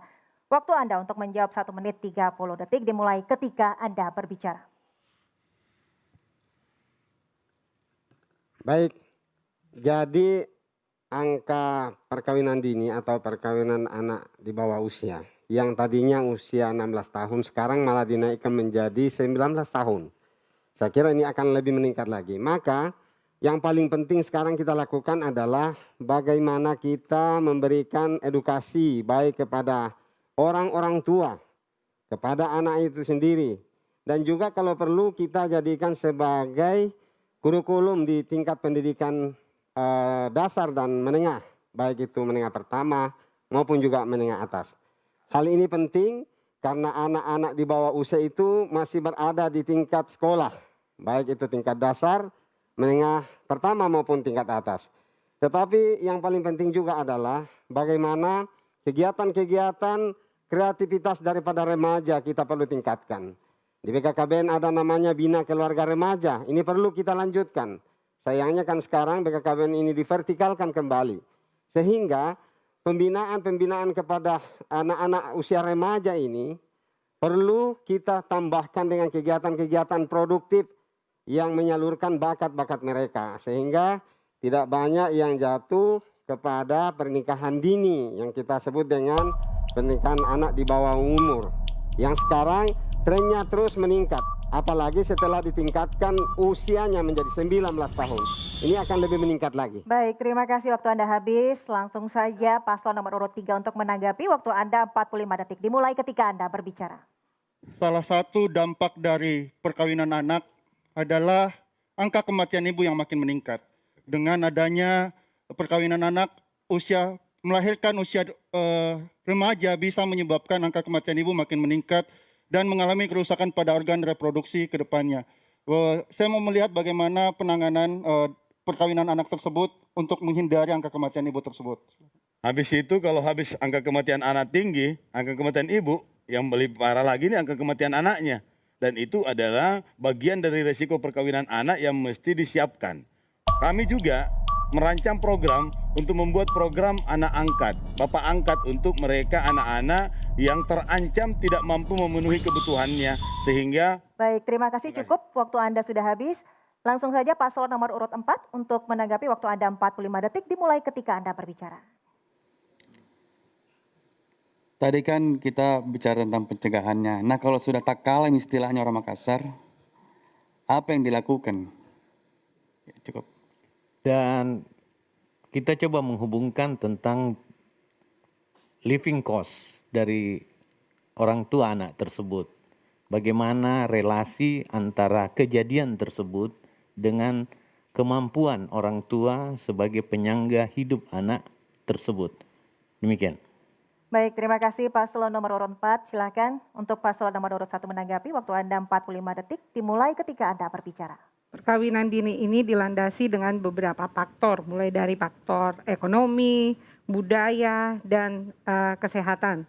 Nah, tadi kami mendengar dari paslon nomor 2, kami belum mendengar langkah konkret untuk penanganan pernikahan dini yang ada di Kota Makassar ini. Terima kasih. Cukup, baik, terima kasih. Silakan langsung paslon nomor urut 2 untuk menanggapi kembali. Waktu Anda 1 menit 30 detik dimulai ketika Anda berbicara. Baik, menyangkut masalah pernikahan anak di bawah umur ini memang sama yang disampaikan paslon nomor urut 1 tadi, memang banyak sekali faktor-faktor yang sangat mempengaruhi. Tetapi yang paling penting adalah bagaimana kita mampu memberikan pendidikan akibat buruk yang akan ditimbulkan pada saat terjadinya yang namanya pernikahan anak di usia dini. Selain sistem reproduksinya yang belum maksimal, juga terhadap pengaruh ekonomi akan sangat berdampak lebih besar.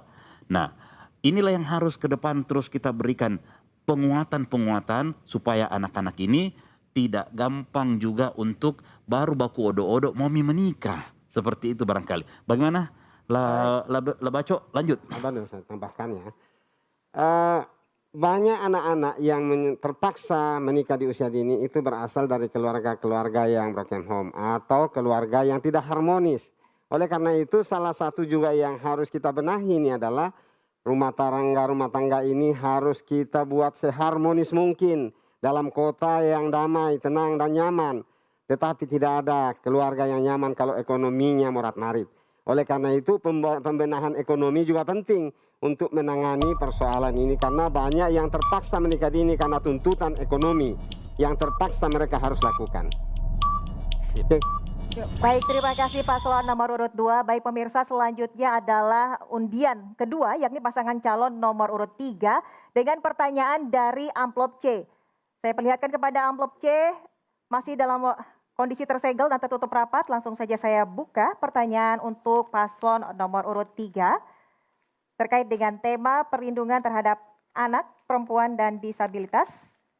Pertanyaan yang untuk Anda adalah, kekerasan dan pelecehan di dunia kerja juga menjadi salah satu permasalahan dalam kekerasan terhadap perempuan. Sejalan dengan hal itu, lahirnya Konvensi ILO nomor 190 tahun 2019 dan rekomendasi nomor 206 mengenai kekerasan dan pelecehan di tempat kerja merupakan peluang menciptakan dunia kerja yang bebas dari kekerasan dan pelecehan. Pertanyaannya, strategi apa yang akan Anda lakukan untuk mencegah dan menangani hal tersebut sehingga dapat menciptakan kondisi kerja yang kondusif bagi perempuan pekerja? Waktu Anda untuk menjawab 1 menit 30 detik dimulai ketika Anda berbicara. Terima kasih. Konvensi ILO 190 tahun 2019 ini sebenarnya menjadi hak bagi para pekerja untuk mendapatkan lingkungan kerja yang kondusif. Pemerintah, walaupun pemerintah Republik Indonesia belum meratifikasi dan belum menunjukkan keinginan yang kuat, tetapi ini bersifat universal. Sehingga pemerintah kota mesti menjadi bagian penting untuk memastikan bahwa konvensi ini kita memberikan kebijakan untuk membuat kerangka aksi yang jelas serta peluang untuk membentuk masa depan dunia kerja yang betul-betul kondusif untuk para pekerja mendapatkan haknya untuk bekerja secara profesional dan maksimal dengan kondisi lingkungan kerja yang kondusif. Kakak Padik mungkin ada? Iya.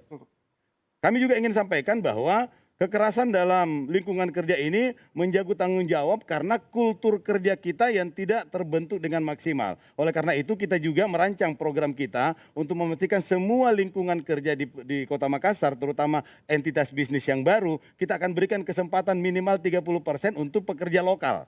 Jadi kalau ada di Kecamatan Tamalandrea misalnya perusahaan baru, maka perusahaan tersebut wajib mengakomodasi minimal 30% pekerjaannya orang yang berasal dari Kecamatan Tamalandrea atau kelurahan tertentu, terutama sekali yang terdaftar sebagai pengangguran di situ. Sehingga mereka memiliki sense of belonging di tempat kerjanya, sekaligus juga menjadi katalisator sosial. Sehingga hubungan harmonis itu bisa tercipta. Terima kasih, waktu Anda habis. Langsung saja kami berikan kesempatan kepada paslon nomor urut 4 untuk menanggapi. Waktu Anda 45 detik dimulai ketika Anda berbicara. Perempuan di ketenaga kerjaan itu mempunyai stigma masih kurang dibanding kalau kita menghitung living cost sesama pekerjanya laki-laki. Kalau di kami bertekad untuk meningkatkan upah minimum perempuan karena kodratinya berbeda dengan laki-laki. Dia punya menstruasi, dia menyusui, dan dia melahirkan. Itu living cost yang lebih berat yang harus ditanggung oleh para pengusaha yang mempekerjakan dia. Inilah yang menurut saya, apakah jalan keluar sebagai pemerintah kota untuk hal tersebut? Terima kasih.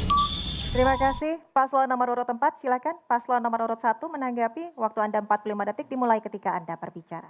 Perempuan Kota Makassar harus memahami bahwa kekerasan atau pelecehan terhadap perempuan baik di dunia kerja ataupun di dunia umum ini adalah tindakan pidana dan kita harus mampu berbicara dan melaporkan karena hanya dengan itu bisa menghentikan pembulian ataupun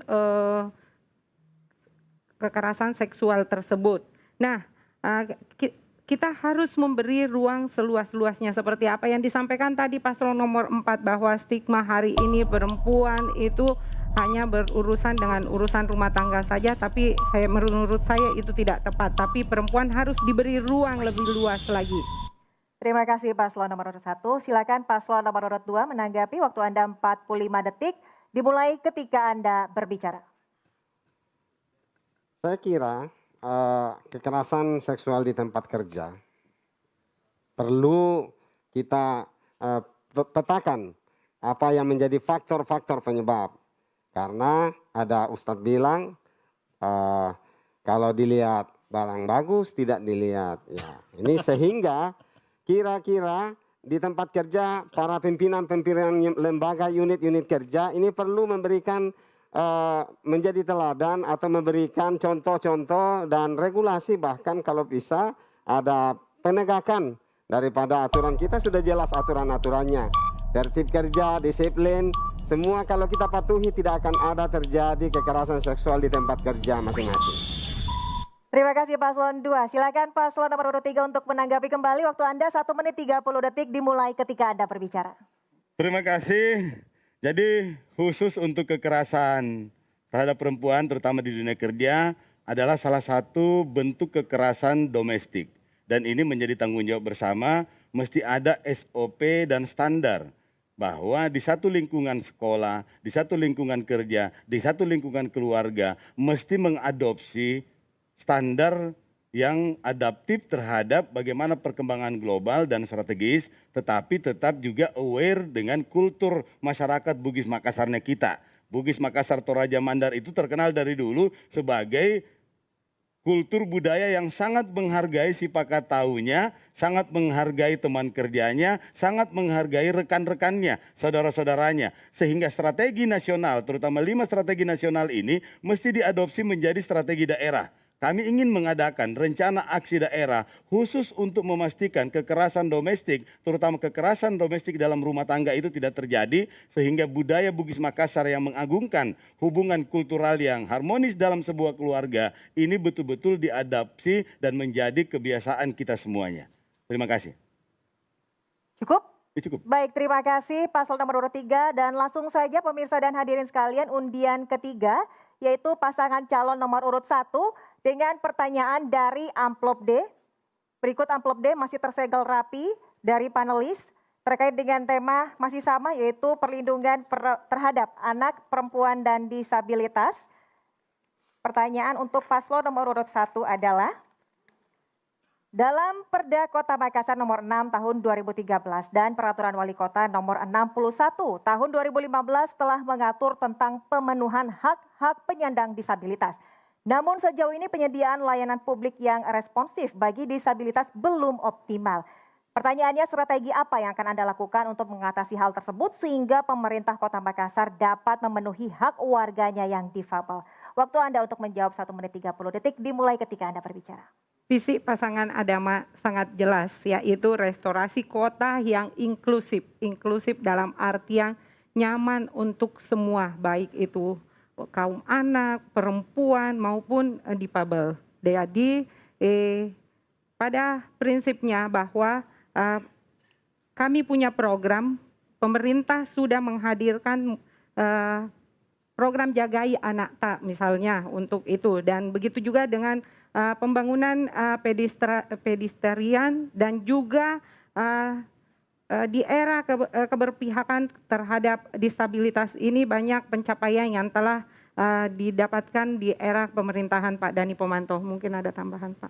Makassar sudah pernah menjadi kota layak disabilitas. Kata disability ini adalah bagaimana ketidakmampuan saudara-saudara kita kemudian sama dengan orang yang mampu. Kira-kira seperti itu. Nah, makanya dibukakan ruang-ruang yang luas seperti kita punya festival F8 yang internasional. Kami selalu membuat slot ruang untuk kaum disability. Begitupun fasilitas dan sarana. Dan bagi saya juga pribadi, saya di rumah saya itu 7 tahun sudah terjadi dengan saya, 4 keluarga. Yaitu tuli. Nah, ini adalah sebuah usaha-usaha yang saya kira jangan pribadi pun kita kalau semua orang seperti ini, insya Allah Ini adalah fasilitas secara umum yang harus hadir di Kota Makassar. Selama 5 tahun, maaf Dani Pomanto menjadi wali Kota Makassar, kita tidak melihat akses yang terbuka lebar untuk para saudara-saudara kita. Yang penting adalah bagaimana mereka bisa mendapatkan pekerjaan yang sama dengan saudara-saudara kita yang kesempatan dan penghargaan kepada teman-teman difabel untuk yang kurang di Kota Makassar yang kita cintai bersama, karena termasuk dengan jalan yang tidak ada jalan untuk teman-teman difabel yang diberikan oleh Kota Makassar selama 5 tahun. Proses pendataan kita di forum kelurahan dan di forum RW dan di forum RT itu akan ketahuan seberapa banyak difabel yang memiliki kemampuan 45 detik. Yang bisa kita hadirkan. Kalau kami pasti menghadirkan. Bukan membanggakan sesuatu yang hanya bersifat konsepsi semata, tetapi tidak. Saya kira ini beliau tidak lihat, barangkali perlu kita lihat, kita jalan-jalan sedikit juga bahwa konsep pedestrian terakhir itu adalah konsep difabel yang dengan diskusi-diskusi dengan mereka. Penutupan diskusi kami dengan kaum difabel. Mereka mengeluh, kadang-kadang masuk di got, kasihan dia jalan di situ, kemudian pada saya juga di rumah itu terbuka sekali. Hampir tiap hari kami didengar, bisa diskusi langsung wali kotanya, dan bagaimana bisa diimplementasi hal-hal yang dituntut. Cukup? Baik, terima kasih paslon nomor 1 dan langsung saja kita menuju ke pertanyaan pasangan calon dengan nomor undian terakhir keempat, yaitu pasangan calon nomor urut 4 dengan pertanyaan dari amplop A yang masih tersegel dan tertutup rapat dari panelis. Langsung saja saya buka pertanyaannya dengan khususnya di masa pandemi.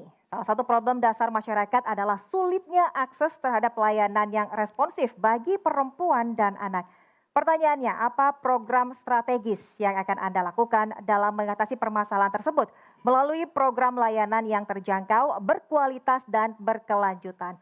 Waktu Anda 1 menit 30 detik dimulai ketika Anda berbicara. Yang pertama adalah bagaimana jaring layanan itu mulai dari pencegahan, pelayanan, sampai hotline itu ada di tingkat paling bawah yaitu RT/RW. Pendelegasian beberapa kewenangan itu menjadi salah satu sentra, epicentrum bagaimana pengendalian terhadap layanan sosial dan perlindungan kekerasan terhadap perempuan dan anak ada di tingkat paling bawah. Satgas itu kita pastikan ada di tingkat. Yang kedua, yang paling penting adalah hubungan living cost-nya dengan laki-laki. Perempuan harus lebih tinggi sedikit karena dia harus mempunyai 3 kodrat, menyusui, melahirkan, dan menstruasi yang harus menjadi hitungan bagi pemerintah dan perusahaan. Sehingga bisa berbeda upah untuk perempuan dibanding upah untuk laki-laki. Dengan begitu, daya tawar ekonominya lebih kuat. Kalau dia lebih kuat, maka sustainable kehidupannya juga dipastikan akan lebih kuat di masa yang akan datang. Cukup, baik, terima kasih paslon nomor urut 4. Silakan paslon 1 untuk menanggapi, waktu ada 45 detik dimulai ketika Anda berbicara. Sekarang ini kemarin kita mendapat, waktu kita debat kedua, ternyata yang bisa menopang ekonomi, bagaimana tanggapan paslon nomor 4 tentang hal ini? Terima kasih. Terima kasih paslon 1, langsung saja untuk paslon 2 menanggapi, waktu Anda 45 detik dimulai ketika Anda berbicara. Baik, terima kasih. Saya mengapresiasi jawaban yang disampaikan paslon dari nomor 4. Tetapi ada yang menjadi pertanyaan saya, ketika ada perbedaan di dalam tataran nilai, apakah itu bentuknya seperti yang disampaikan living cost atau sebagainya, apakah ini tidak akan menimbulkan masalah baru sehingga rekrutmen terhadap pekerja perempuan akan lebih sedikit karena akan ada additional cost yang harus diberikan pada pekerja pada saat mereka akan dimasukkan ke dalam tempat bekerja itu. Terima kasih. Terima kasih Paslon 2.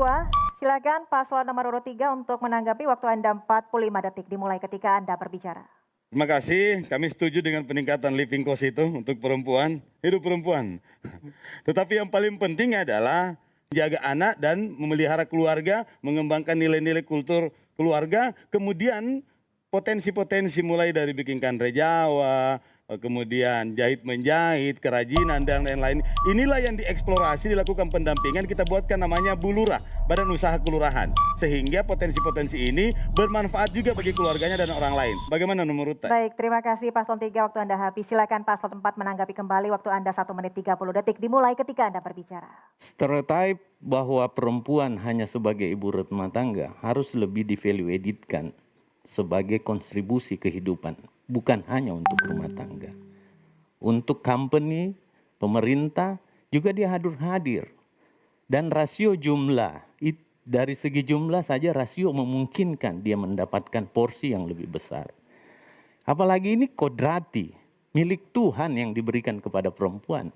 Menstruasi, melahirkan, dan menyusui itu nggak ada di laki-laki. Dia akan menjadi beban berat pada saat dia bekerja, dia sambil menyusui. Ini harus menjadi care kita bersama untuk meningkatkan kehidupan sesama kita. Dan tidak mungkin dia tidak akan menjadi kota yang berkurang. Karena rasio perempuan jauh lebih banyak. Kedua, bagaimana bisa berbasis RT pelatihan supaya dia bisa meningkatkan produktivitas ekonominya. Berbasis media sosial, digital marketing di tingkat RT. Makanya hibah pembangunan RT itu menjadi bagian yang kami programkan. Termasuk di pertanyaan nomor 3. Bahwa kita harus bangun pelatihan-pelatihan berbasis RT. Di mana di lingkungannya dia produksi nugget, bakso, dan dia jual di media sosial. Itu meningkatkan kualitas pemberdayaan perempuan kita. Baik, terima kasih Paslon nomor urut 4. Kita berikan tepuk tangan pada masing-masing pasangan calon. Pemirsa dan hadirin sekalian, di segmen ini dengan tema perlindungan terhadap anak perempuan dan disabilitas telah kita lalui. Di segmen selanjutnya, pasangan calon akan membahas tema penanggulangan kemiskinan, kependudukan, dan peningkatan kualitas hidup masyarakat, serta saling bertanya. Untuk itu jangan kemana-mana, kami akan kembali usai jeda berikut.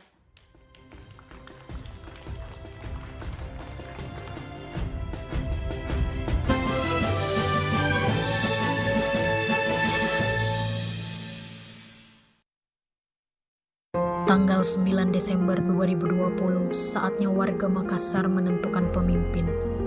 Pesta demokrasi, kita siap menentukan pemimpin. Pilwali Makassar saatnya adu gagasan untuk Makassar, bukan kasakusuk berebut kekuasaan, bukan juga saling membenturkan perbedaan, apalagi saling melontarkan kebencian. Makassar sangat beragam, jangan cederai demokrasi dengan cara yang tidak terpuji. Jangan tukar 5 tahun masa depan Makassar dengan uang.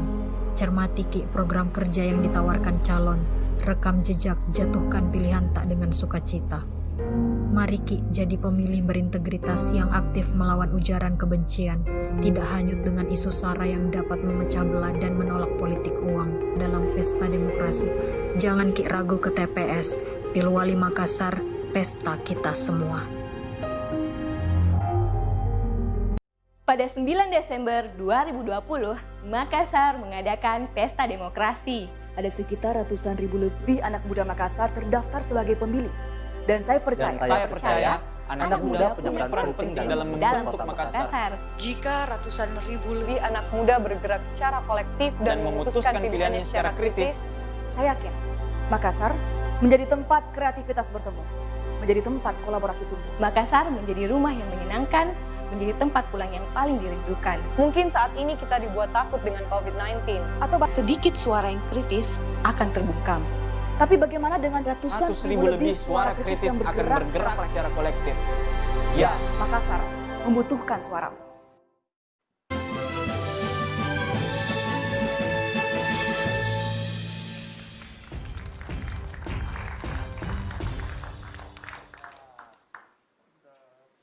Terima Terima kasih Anda masih bersama kami dalam debat publik ketiga pemilihan wali kota dan wakil wali kota Makassar 2020. Pemirsa dan hadirin sekalian, segmen ini masih sama seperti segmen sebelumnya, yaitu pasangan calon akan menjawab pertanyaan dari panelis terkait dengan tema penanggulangan kemiskinan, kependudukan, dan peningkatan kualitas hidup masyarakat.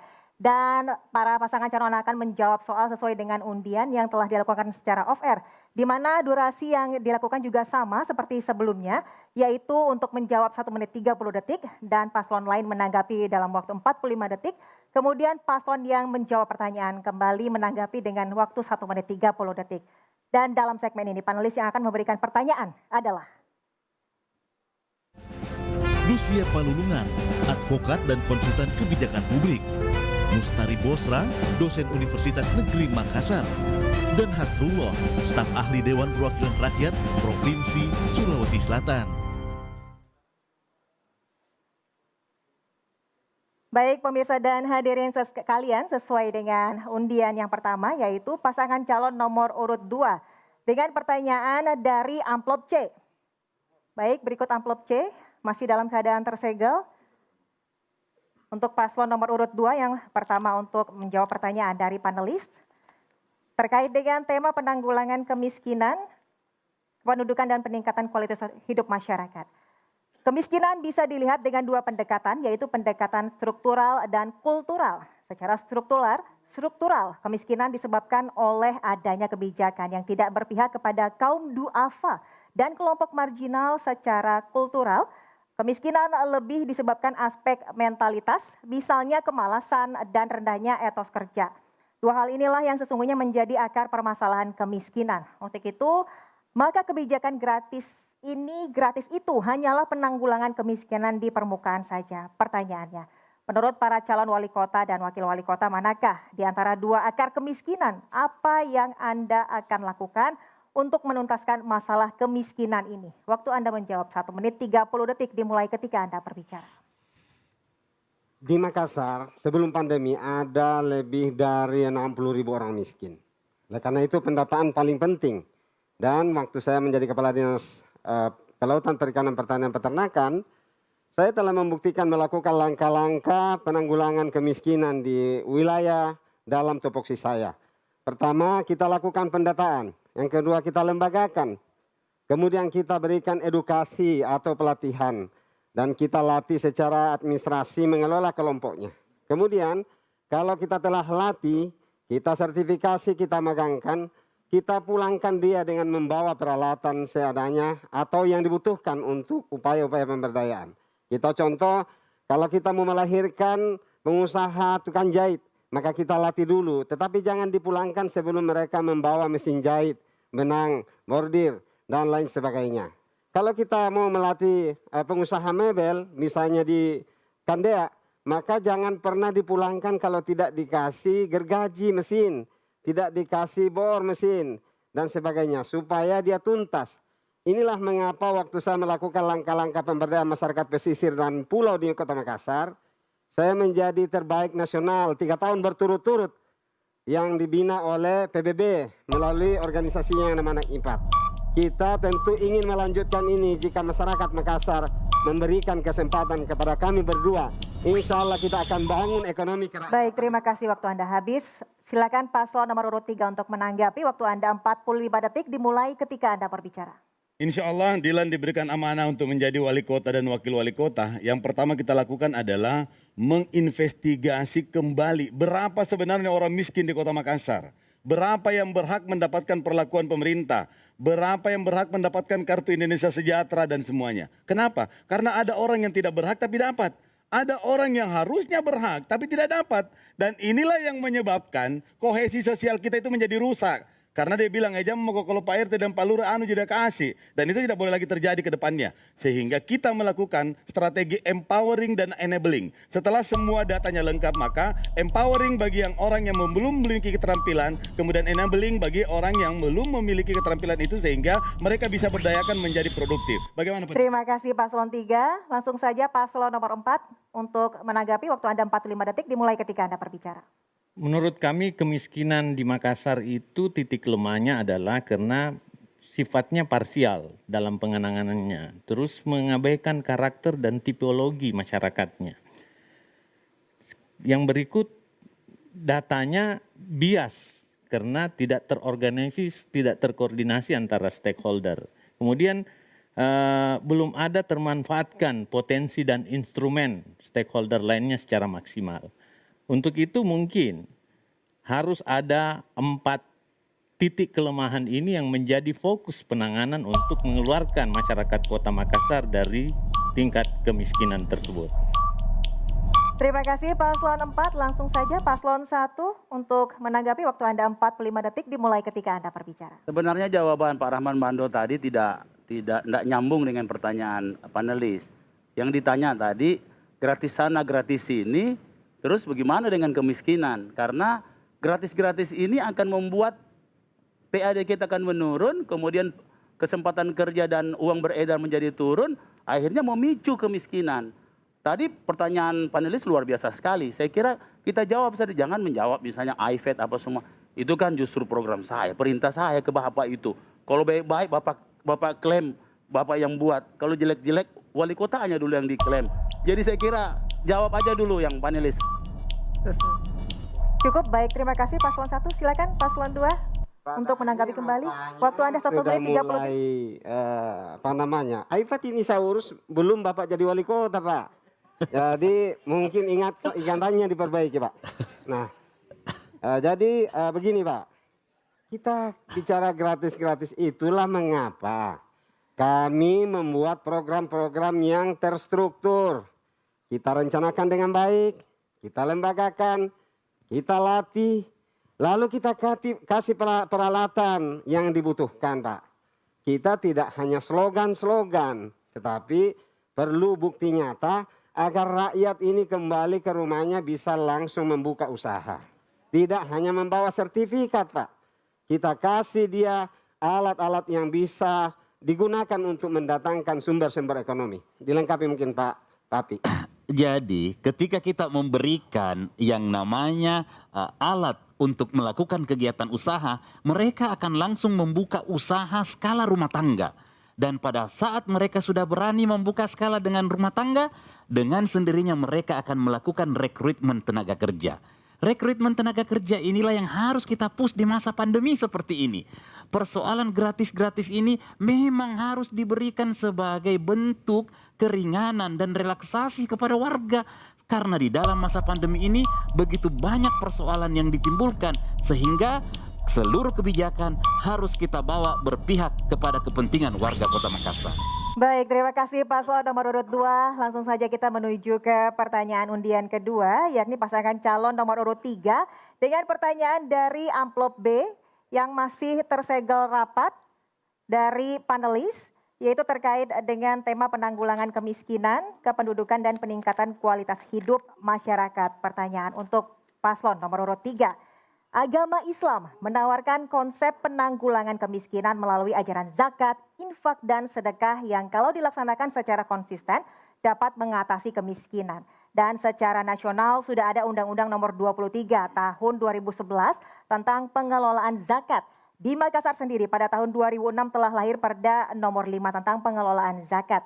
Tetapi faktanya penghimpunan dan penyaluran zakat, infak dan sedekah di Kota Makassar masih sangat rendah. Pertanyaannya, bagaimana komitmen dan program yang disiapkan para calon wali kota dan wakil wali kota dalam mendukung peningkatan penerimaan zakat yang berorientasi pada program penurunan kemiskinan? Waktu Anda menjawab 1 menit 30 detik dimulai ketika Anda berbicara. Terima kasih. Yang pertama kami ingin sampaikan bahwa program 100 hari kerja kami sekali lagi adalah bagaimana memastikan semua data itu benar. Kemudian berapa orang miskin, anak yatim piatu, difabel, dan yang kurang produktif. Itulah yang kita buatkan programnya Bapak Angkat. Yang pertama menjadi Bapak Angkat adalah semua pejabat di pemerintah Kota Makassar.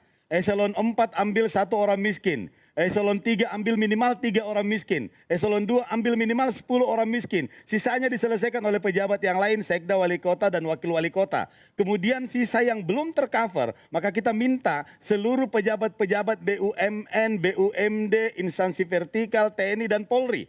Ini semua dalam konteks kultur dan juga konteks agama. Yang Islam alhamdulillah diingatkan bahwa ada zakat itu kawe, ada zakat penghasilanmu. Jadi kita membuat kebijakan yang membuat warga kita otomatis melaksanakan kewajiban religinya sebagai orang muslim. Demikian pula dengan agama yang lain. Dan itu kemudian terlapor, disampaikan secara connecting dengan pengelola badan amil dan zakat itu, sehingga otomatis pendapatan badan amil dan zakat itu juga sudah bisa langsung. Yang menjadi bapak angkat silahkan memilih apakah anak angkat yang kita mau ambil keluarga, tetangga, atau orang-orang yang kita kenal sehingga menjadi lebih ikhlas. Itu manajemennya ada. Filosofinya adalah tidak boleh ada orang miskin di Kota Makassar yang tidak memiliki harapan untuk hidup sejahtera dan berkembang produktif. Baik, terima kasih paslon nomor urut 3. Silakan paslon nomor urut 4 untuk menanggapi. Waktu Anda 45 detik dimulai ketika Anda berbicara. Ya, ada miskin absolut, ada miskin relatif, Pak. Kalau miskin relatif, kita bisa melakukan pendekatan strategik. Tetapi kalau miskin absolut, kita harus dengan jaminan sosial. Harus digratiskan, harus ditanggung. Umur 60 tahun dia miskin. Bagaimana menanganinya? Dia harus strike to the point bagaimana dia dijamin kehidupan sosialnya. Dan di seluruh dunia juga begitu, Pak. Kalau miskin relatif, kita punya strategi pelatihan dan sebagainya. Bagaimana yang miskin permanen ini? Terima kasih.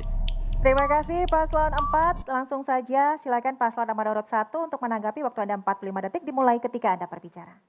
Pandemi COVID ini akan membuat ledakan kemiskinan yang luar biasa. Sehingga kita harus bertindak secara terstruktur dan terencana untuk mengatasi hal ini. Bagi Adama, pendekatan lewat sel-sel kota yang namanya lorong dengan sel-sel keluarga dan intinya perempuan dan millennials adalah bagian yang kami akan tumpu sebagai usaha untuk bagaimana kembali merebound ekonomi Kota Makassar. Terbukti dengan data bahwa hari ini Makassar mengalami kenaikan positif akibat rumah-rumah tangga di mana ibu-ibu dan kaum milenial dengan startupnya. Bagaimana, apakah Anda juga menempuh hal yang sama dengan ini? Terima kasih. Terima kasih paslon 1. Silakan paslon nomor urut 2 menanggapi. Waktu Anda 45 detik dimulai ketika Anda berbicara. Baik, terima kasih. Menurut kami di masa pandemi ini tidak ada yang harus kita lakukan bersama. Bagaimana kita cepat dulu menyelesaikan persoalan yang namanya pandemi COVID ini. Di Kota Makassar ini hampir setiap hari terjadi fluktuasi peningkatan. Tetapi yang harus kita sampaikan pada saat ini bagaimana mulai kita lebih cepat lagi atau lebih fokus dulu menangani yang namanya persoalan COVID ini. COVID-nya harus selesai, baru kita bersama-sama membangkitkan ekonomi kita. Bagaimana kita harus melakukan kontak tracer dengan yang benar-benar serius.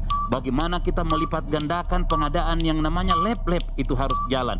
Dan harus dimulai dengan adanya komunikasi. Terima kasih paslon 2, waktu Anda habis. Silahkan langsung saja paslon 3 untuk menanggapi kembali. Waktu Anda 1 menit 30 detik dimulai ketika Anda berbicara.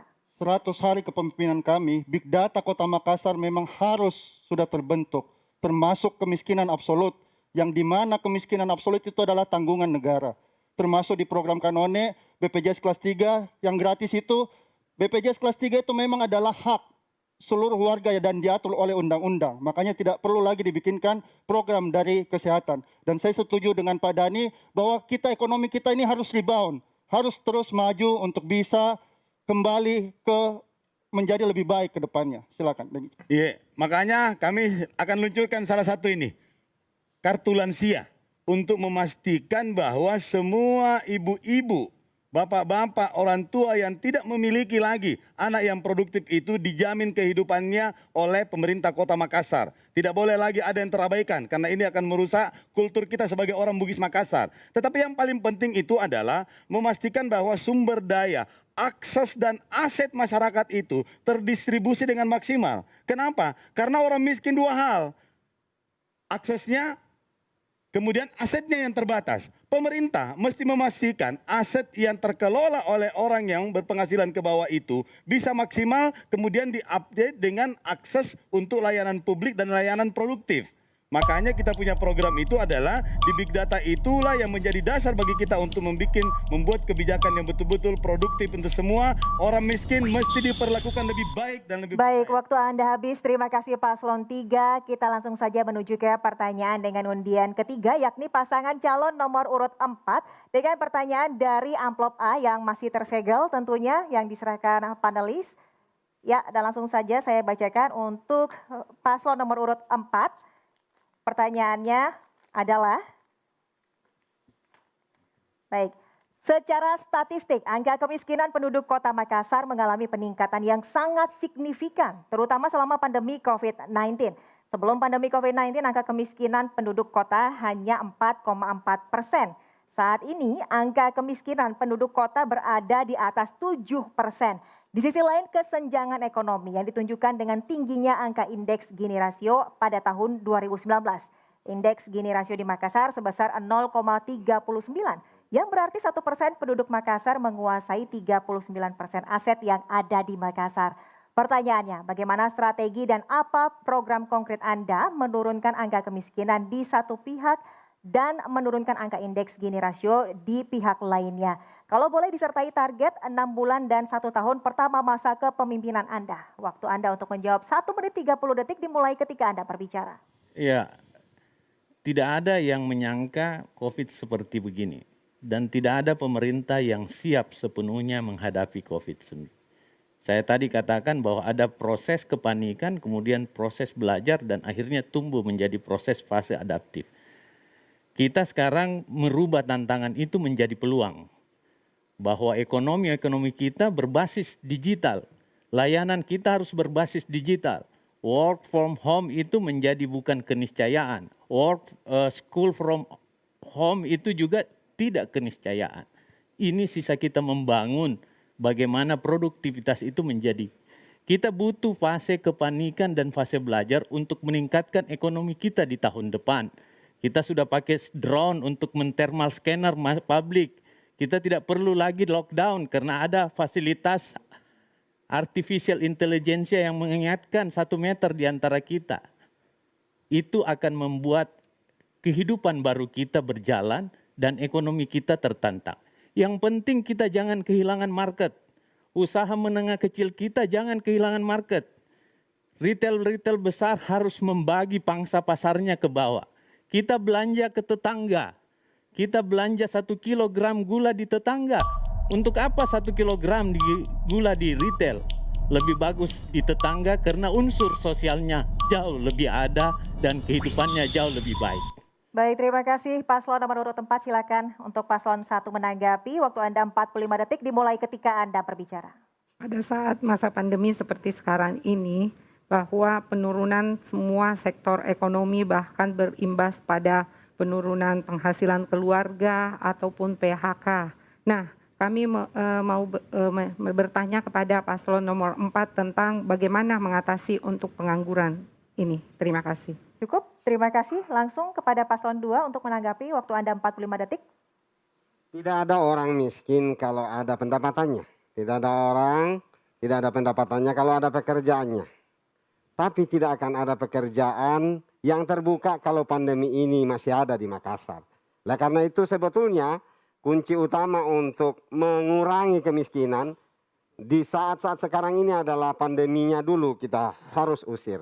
Nah, karena itu Gini rasio yang sekarang makin melebar, yang tadinya 3,98 atau hampir 0,398 atau hampir dengan 0,4, ini akan makin melebar kalau kita tidak segera kendalikan COVID untuk kemudian membangkitkan ekonomi dan usaha-usaha kembali dibuka dan akhirnya tenaga kerja bisa diserap. Terima kasih paslon 2, waktu Anda habis. Silakan paslon 3, waktu Anda 45 detik.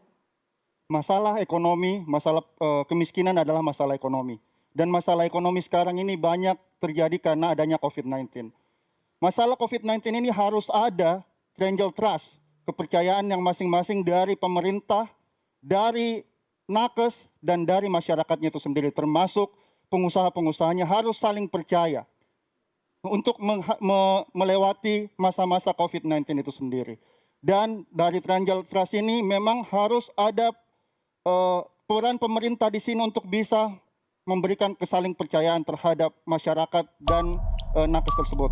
Bagaimana pendapat paslon nomor 4 tentang Angel Trust yang ada? Terima kasih. Baik, terima kasih Paslon 3. Langsung saja Paslon nomor urut 4 untuk menanggapi kembali. Waktu Anda 1 menit 30 detik dimulai ketika Anda berbicara. Saya menganalogikan 10 bulan kantin sekolah itu tidak jualan. Itu pengangguran paling jelas. Bahwa kantin-kantin tidak jual karena anak-anak tidak sekolah. Tetapi ini adaptasi baru. Yang paling penting di COVID ini bagaimana pemerintah strike to the point dulu ke perut masyarakat. Kita tidak mungkin dalam COVID-19 ini meningkatkan kesejahteraan masyarakat. Tetapi yang harus kita pikirkan, kurangi beban masyarakat. Gratiskan dulu BPJS-nya. Jangan buat beban. Kalau tidak bisa tingkatkan kesejahteraannya, kurangi bebannya masyarakat. Kurangi bayar pajaknya. Seperti yang dilakukan oleh pemerintahan Jokowi dengan strike to the point terhadap masyarakatnya. Dan itulah ruang kita. Dengan begitu, yang kita selamatkan karena ini krisis, maka jalannya adalah harus secara cepat dilakukan penanganannya. Gini rasio yang tadi ada 1% yang menguasai aset. Sekali lagi ya, 1% menguasai aset ekonomi kita. Ini harus dikuatkan untuk membagi dirinya. Retail-retail besar itu harus diberi ruang untuk membagi kepada UKM-UKM kecil kita. Demikian pula dengan membuat trust itu, nakes trust itu sebaik dengan cara mengkoordinasikannya semua. Baik, cukup terima kasih Paslon 4, waktu Anda habis. Dan langsung saja kita menuju ke undian yang keempat, yakni pasangan calon nomor urut 1 dengan pertanyaan dari amplop D yang tentunya masih tersegel rapat diberikan oleh panelis. Langsung saja saya buka dan tema masih sama, yaitu terkait penanggulangan kemiskinan, kependudukan, dan peningkatan kualitas hidup masyarakat. Paslon nomor urut 1. Salah satu masalah krusial terkait pengentasan kemiskinan adalah kesimpangsiuran data antara satu lembaga pemerintahan dengan lembaga pemerintahan lainnya, seperti antara Badan Pusat Statistik, Dinas Sosial, Dinas Kesehatan, kantor kelurahan, seringkali menyajikan data yang berbeda antara satu dengan lainnya. Maka tidak heran kalau beberapa program yang diarahkan kepada penduduk miskin seperti BLT, Raskin, jaminan kesehatan, penerima bantuan iuran, dan lain-lain dalam penyalurannya seringkali menimbulkan kekisruhan. Pertanyaannya, silakan para calon wali kota dan wakil wali kota menjelaskan dan menunjukkan solusinya. Waktu Anda 1 menit 30 detik dimulai ketika Anda berbicara. Persoalan data adalah persoalan yang memang hari ini benar sekali, pertanyaan ini 100% benar. Kami ke bawah keluhan hampir di seluruh kelurahan seperti itu. Maka dengan itu bagi Adama yang menggagas sebuah program yang diakui dunia, ranking 80 di dunia, yaitu Somber and Smart City yang sudah berbasis big data. Jadi kami sudah punya big data. Nah, persoalan big data, sub big data kita tentang kemiskinan inilah harus diupdate. Kenapa? Karena di pandemik ini ledakan orang miskin baru, kadang-kadang kita salah mengukur bahwa kemiskinan itu hanya 60.000 yang seperti disampaikan Paslon 2 tadi, itu sebelum COVID. Pasca COVID, banyak orang kehilangan pekerjaan. Banyak potensi miskin baru yang akan muncul lagi. Nah, sehingga saatnya hari ini kita harus membuat big data khusus untuk kemiskinan, karena yang paling utama pasca COVID adalah bagaimana imunitas kesehatan dan ekonomi. Ini juga sudah jadi program negara, menjadi bahagian daripada perkuatan masyarakat, menjadi gerakan masyarakat bersama pemerintah. Jadi secara bersamaan, tidak boleh terpisahkan, karena kesehatan akan mengakibatkan penurunan ekonomi, dan penurunan ekonomi akan membuat resistensi di di kesehatan. Saya kira kita saatnya merestarting, membuat data atau big data baru khusus untuk kemiskinan. Baik, terima kasih Paslon 1. Silakan Paslon 2 untuk menanggapi. Waktu Anda 45 detik dimulai ketika Anda berbicara. Ya, Paslon 1, saya tidak bisa lupa tentang data-data yang Bapak sampaikan. Kita Pilkada 2018 wajib pilih Makassar 1.048.000, hari ini cuma 900.000. Ini ada kehilangan penduduk di Makassar 147.000. 147.000, setara dengan satu wajib pilih satu kabupaten Nrekang, kampungku. Kira-kira kemana ini penduduk ini Pak Dani? Bapak tadi bangga-banggakan big data karena Makassar ranking 80 dunia smart city. Tetapi kok bisa menghasilkan data yang kacau begitu Pak? Kira-kira seperti apa Bapak ini bisa membenahi ke depan supaya tidak seperti ini? Baik, cukup waktu Anda habis. Terima kasih. Langsung saja Paslon 3 menanggapi. Waktu Anda 45 detik. Dimulai ketika Anda berbicara. Kemiskinan terjadi karena ada dua kesenjangan yang terjadi di ruang publik, yaitu masalah aset dan masalah akses. Dua hal ini menjadi masalah terutama anak-anak muda yang baru berusaha, teman-teman UMKM. Ada kok yang punya aset tapi tidak punya akses. Dan ada yang punya akses tapi tidak punya aset. Bagaimana kira-kira pasangan nomor urut 1 untuk bisa menanggapi ini? Silakan. Maka kita pastikan kalau dilantik adalah semua warga miskin dan yang produktif itu terdata dalam basis data terpadu. By name, by address, by position, by picture. Tidak ada lagi yang salah-salah. Itu dimaksud itu big data. Supaya clear ke semuanya. Tidak ada yang multi interpretasi. Tidak ada lagi yang berprasangka buruk. Karena memang sudah terdata dengan baik. Itu yang akan kita lakukan. Bagaimana kita kakak? Iya. Terima kasih Paslon 3. Silakan Paslon 4 menanggapi. Waktu Anda 45 detik dimulai ketika Anda berbicara. Kemiskinan semakin meningkat di Kota Makassar dan kecenderungan akan terus bertambah dari tahun ke tahun berikutnya. Janji-janji pemerintah yang untuk mengatasi ini tidak selalu terbukti. Apa yang berbeda dengan strategi Paslon 1 jika menjadi pemerintah nanti untuk memastikan kemiskinan di Kota Makassar dapat teratasi ke depannya? Apalagi kita ingat juga sekarang masa pandemi ini, langkah-langkah apa yang Pak Dhani dan Bu Fatma bisa lakukan ke depannya? Saya sambung bahwa big data itu menjadi sesuatu yang harus menjadi ukuran ke depan. Saya sama sekali tidak pernah melihat dan mengakses big data yang ada di pemerintah kota. Terima kasih. Baik, terima kasih Paslon 4. Langsung saja Paslon 1 untuk menanggapi kembali. Waktu Anda 1 menit 30 detik dimulai ketika Anda berbicara. Pak Rahman Bando, kalau Anda mengerti smart city, maka Anda akan tahu bagaimana proses data. Data di kependudukan yang bukan tidak hilang, tapi dibersihkan karena ada data-data double. Pada saat proses kependudukan itu dari manual ke digital, maka pada saat penginput itu banyak data yang sama. Kadang-kadang namanya misalnya Rahman Bando misalnya, tapi ada Rahman Bandoa misalnya, padahal dia salah ketik, nah tetap diinput. Jadi ini persoalan data Pak. Bagaimana Anda mengerti big data, mengerti smart city, di visi misi Anda tidak pernah saya lihat seperti itu. Jadi jangan kita bicara di depan publik seperti itu kalau kita tidak paham. Kemudian yang berikutnya adalah bagaimana masyarakat yang punya aset tidak punya akses, tapi tidak bagaimana masyarakat punya akses tidak punya aset. Persoalan kemiskinan adalah bagaimana kalau di masyarakat kecil itu modal. Nah, maka kalau jadi pemerintah jangan bikin jalan lebar yang sudah baik dikasih baik, bikin gedung yang tinggi-tinggi. Sekarang ini masyarakat butuh modal. Kaum perempuan, kaum milenial butuh disuntik modal untuk mereka kuat. Kami punya program perkuatan gerakan masyarakat perkuatan imunitas kesehatan dan ekonomi. Salah satunya adalah modal usaha bagi ekonomi yang terdampak. Yang kemudian yang berikutnya Pak None tentang big data.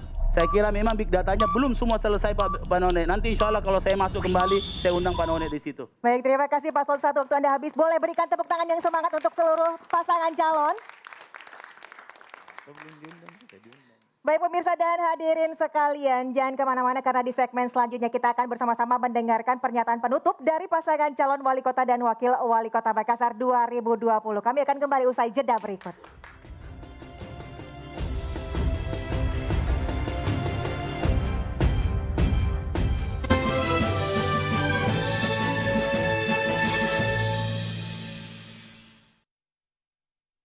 Hajatan politik Pilwali Makassar mencapai puncaknya pada 9 Desember 2020. Momentum warga Makassar menentukan siapa yang layak jadi pemimpin. Berbeda pilihan itu biasa, damai itu yang harus dirawat. Berbeda pilihan politik tak bukan alasan berpecah belah apalagi saling bersitegang. Ingat Ki, kondisi damai di Makassar jauh lebih penting dari apapun. Beda pilihan itu biasa, tapi kita punya tujuan yang sama. Membuat Makassar menjadi rumah yang nyaman bagi semua. Melindungi semua, rumah yang menjamin kesetaraan dan membawa kesejahteraan bagi semua penghuninya. Berbagai noda pelanggaran cukup jadi sejarah. Praktek demokrasi di Makassar kini harus lebih baik. Kesuksesan Pilwali Makassar ada di tangan tak semua. Makassar rumah tak, mari Ki jaga Makassar tak dengan ikut menciptakan pilkada damai dan semua aman. Mari Ki ke TPS tanggal 9 Desember, Pilwali Makassar 2020, pesta kita semua. Pada 9 Desember 2020, Makassar mengadakan pesta demokrasi. Ada sekitar ratusan ribu lebih anak muda Makassar terdaftar sebagai pemilih. Dan saya percaya, anak muda punya peran penting dalam membentuk Makassar. Jika ratusan ribu lebih anak muda bergerak secara kolektif dan memutuskan pilihannya secara kritis, saya yakin Makassar menjadi tempat kreativitas bertemu, menjadi tempat kolaborasi tumbuh. Makassar menjadi rumah yang menyenangkan, menjadi tempat pulang yang paling dirindukan. Mungkin saat ini kita dibuat takut dengan COVID-19. Atau bahkan tidak senang dengan sistem pemilihan saat ini. Dengan segala tipu muslihat, money politics, propaganda adu domba, perpecahan, perbedaan, hingga perbedaan dan diskriminasi. Lantas merasa lebih baik tidak ikut dalam sistem ini dengan cara tidak memilih. Sedikit suara yang kritis akan terbungkam. Tapi bagaimana dengan ratusan ribu lebih suara kritis yang akan bergerak secara kolektif? Ya, Makassar membutuhkan suara.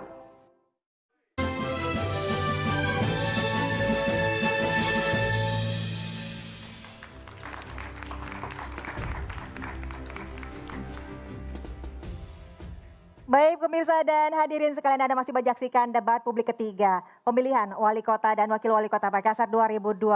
Dan di segmen terakhir ini yang merupakan segmen pamungkas, yaitu masing-masing pasangan calon akan menjawab pertanyaan yang sudah disediakan oleh KPU sekaligus memberikan pernyataan penutup. Dan sebelumnya juga telah dilakukan proses pengundian siapa pasangan calon mana yang akan lebih dulu melakukan atau menjawab pertanyaan, yaitu secara off-air. Dan pertanyaannya sudah ada di amplop yang ada di sebelah saya. Langsung saja saya perlihatkan kepada Anda semua, merupakan pertanyaan dari KPU. Masih dalam keadaan tertutup. Langsung saja saya buka ya. Untuk kesempatan pertama atau sesuai dengan undian, yaitu yang untuk menjawab pertanyaan pertama adalah pasangan nomor urut 4. Pertanyaan ini sama untuk pasangan calon lainnya. Mohon didengarkan. Dalam debat sesi terakhir Pilkada Kota Makassar ini, kami meminta pasangan calon untuk memberikan closing statement dan menyertakan kesiapan untuk menang dan kalah dengan waktu 1 menit 30 detik. Dimulai ketika Anda berbicara. Tabe ambek, tabe indo, tabe serserku, tabe sariwatangku. Ikhtiar saya penuhi kebutuhan dasar kita. Oleh karena itu, Imun mewakafkan diri untuk Kota Makassar supaya kita bisa menyajikan, menyuguhkan, dan juga bisa memberikan kepada masyarakat pemerintahan birokrasi yang melayani, bukan dilayani. Itu komitmen kami. Hari ini kita menyisakan debat terakhir dengan sebuah ketegaan. Meninggalkan Kota Makassar yang kita cintai. Hanya karena kita mempertontonkan demokrasi kekerasan, demokrasi hujat-menghujat, dan demokrasi yang penuh intrik. Untuk itu saya mengundang kita semua pada tanggal 9 Desember untuk memilih nomor 4. Kita memastikan kembalikan keberanian dan kecerdasan demokrasi Bugis Makassar Toraja Mandar. Dan kita konsisten istiqamah di jalan dakwah untuk memerangi kebodohan, kesoliman, ketidakadilan, dan keterbelakangan. Allahu Akbar. Allahu Akbar. Apakah Pak Haji? Baik, terima kasih Pak Paslon nomor urut 4. Langsung saja kita menuju ke undian yang berikutnya, yaitu pasangan nomor urut 2 untuk memberikan closing statement-nya sekaligus menjawab pertanyaan dari KPU. Waktu Anda 1 menit 30 detik dimulai ketika Anda berbicara. Sejak awal kami telah mendedikasikan diri menjadi panglima terdepan dalam membantu pemerintah mendukung menyelesaikan COVID-19 dan dampaknya seperti kemerosotan ekonomi, penurunan kualitas hidup, penambahan pengangguran, dan peningkatan kemiskinan di Makassar. Tapi kami tidak bisa sendiri. Tanpa partisipasi dan dukungan seluruh warga kota, maka kita tidak bisa menyelesaikan COVID. Dibutuhkan ikhtiar dan keseriusan untuk menangani pandemi dan membangkitkan ekonomi Kota Makassar. Kami tidak akan seperti wali kota sebelumnya yang menghabiskan lebih dari 17 triliun uang rakyat tapi tidak berdampak banyak pada kesejahteraan masyarakat, khususnya masyarakat di lapisan terbawah. Bagi kami, uang rakyat harus dikembalikan kepada rakyat dan untuk sebesar-besarnya kesejahteraan rakyat. Mari bangkit, Makassar yang jauh lebih baik. Kami tidak ingin lagi terjadi kekerasan dalam pilkada seperti yang dialami saudara kami Mus yang hadir bersama-sama kami di tempat ini. Kami ingin pilkada damai yang memberikan martabat dan pilkada yang jujur yang akan memberikan pemimpin yang berkualitas. Kualiangi talla natualia. Wassalamualaikum warahmatullahi wabarakatuh. Baik, terima kasih paslon nomor urut 2. Silakan langsung saja untuk paslon nomor urut 1 memberikan closing statement-nya. Waktu Anda 1 menit 30 detik dimulai ketika Anda berbicara. Masyarakat Kota Makassar yang kami cintai, saat ini memang kita berada dalam masa pandemi, tapi kami yakin kita akan mampu melaluinya. Dani Padma hadir dari debat pertama sampai dengan debat ketiga ini selalu konsisten pada koridor visi misi yang jelas dan program strategis yang tertuang jelas. Kepada Pak Api Rahman, Deng Ical, Padli, Pak None, Andi Sunung, kita bertarung dalam pilkada ini untuk mengadu ide, adu gagasan. Menjunjung tinggi budaya sipakatau, sipakainga, sipakalebi. Jangan biarkan demokrasi ini penuh dengan fitnah, hoaks, dan adu domba. Tidak akan menggoyahkan tentunya pemilih Makassar yang cerdas karena mereka melihat bukti nyata. Kami hadir di sini bukan untuk menjual obat, apalagi baca puisi, apalagi memamerkan ilmu kanuragan. Kami taruh gau, apa yang ada di visi itu yang kami sampaikan. Kalau semua yang disampaikan tidak ada di visi itu omong kosong. Kalau ada semua di visi misi dan tidak ada di pendapatan itu juga omong kosong. Masyarakat tidak akan pilih yang omong kosong. Insya Allah dia akan memilih yang terbukti karena satu bukti lebih baik dari 1000 janji. Mari saudara-saudaraku sekalian sekota Makassar kita ke TPS dan kita pilih nomor 1 karena nomor 1 bukan. Baik, terima kasih waktu Anda habis. Silakan langsung saja untuk paslon nomor urut 3 memberikan closing statement-nya. Waktu Anda 1 menit 30 detik dimulai ketika Anda berbicara. Kembang Pantai Losari untuk mengabdi. Jumat ini pula anak muda siap berlayar di atas pinisi untuk berbakti.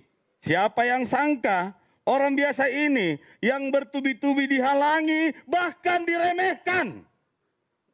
Tapi semangat gemuruh tun rumpa kanjara dan gemercak parapasa menjadi saksi bahwa seluruh warga Makassar, orang biasa pun insya Allah bisa luar biasa. Saudaraku, Deng Ical dan Dr. Fadliananda tidak punya potongan pembohong, penebar fitnah dan omong kosong. Kami hanya tahu menolong dan bergotong royong. Saudaraku, tidak tega rasanya kami memberikan uang dalam amplop karena harga diri kita terlalu rendah dinilai dengan rupiah. Maafkan Dilan jika tidak melakukan kekerasan apalagi saling menghujat. Sebab milenial tidak suka pemimpin yang arogan apalagi yang angkuh. Terima kasih kepada seluruh masyarakat, relawan atas segala doa dan pergobatan semua. Kepada sahabat partai pengusung, guru-guru, mentor-mentor kami, terima kasih. Kesetiaan tanpa batas. Insya Allah nomor 3. Terima kasih waktu Anda habis. Paslon 3 cukup waktu Anda habis. Terima kasih. Boleh berikan tepuk tangan untuk seluruh pasangan calon. Baik pemirsa dan hadirin sekalian, dengan demikian berakhir sudah rangkaian debat publik ketiga pemilihan wali kota dan wakil wali kota Makassar 2020. Dan jangan lupa untuk gunakan hak pilih Anda pada 9 Desember nanti. Akhir kata saya Desvita Bionda dan seluruh kru yang bertugas undur diri. Sampai jumpa dan wassalamualaikum warahmatullahi wabarakatuh. Waalaikumsalam. Ayo memilih untuk Makassar.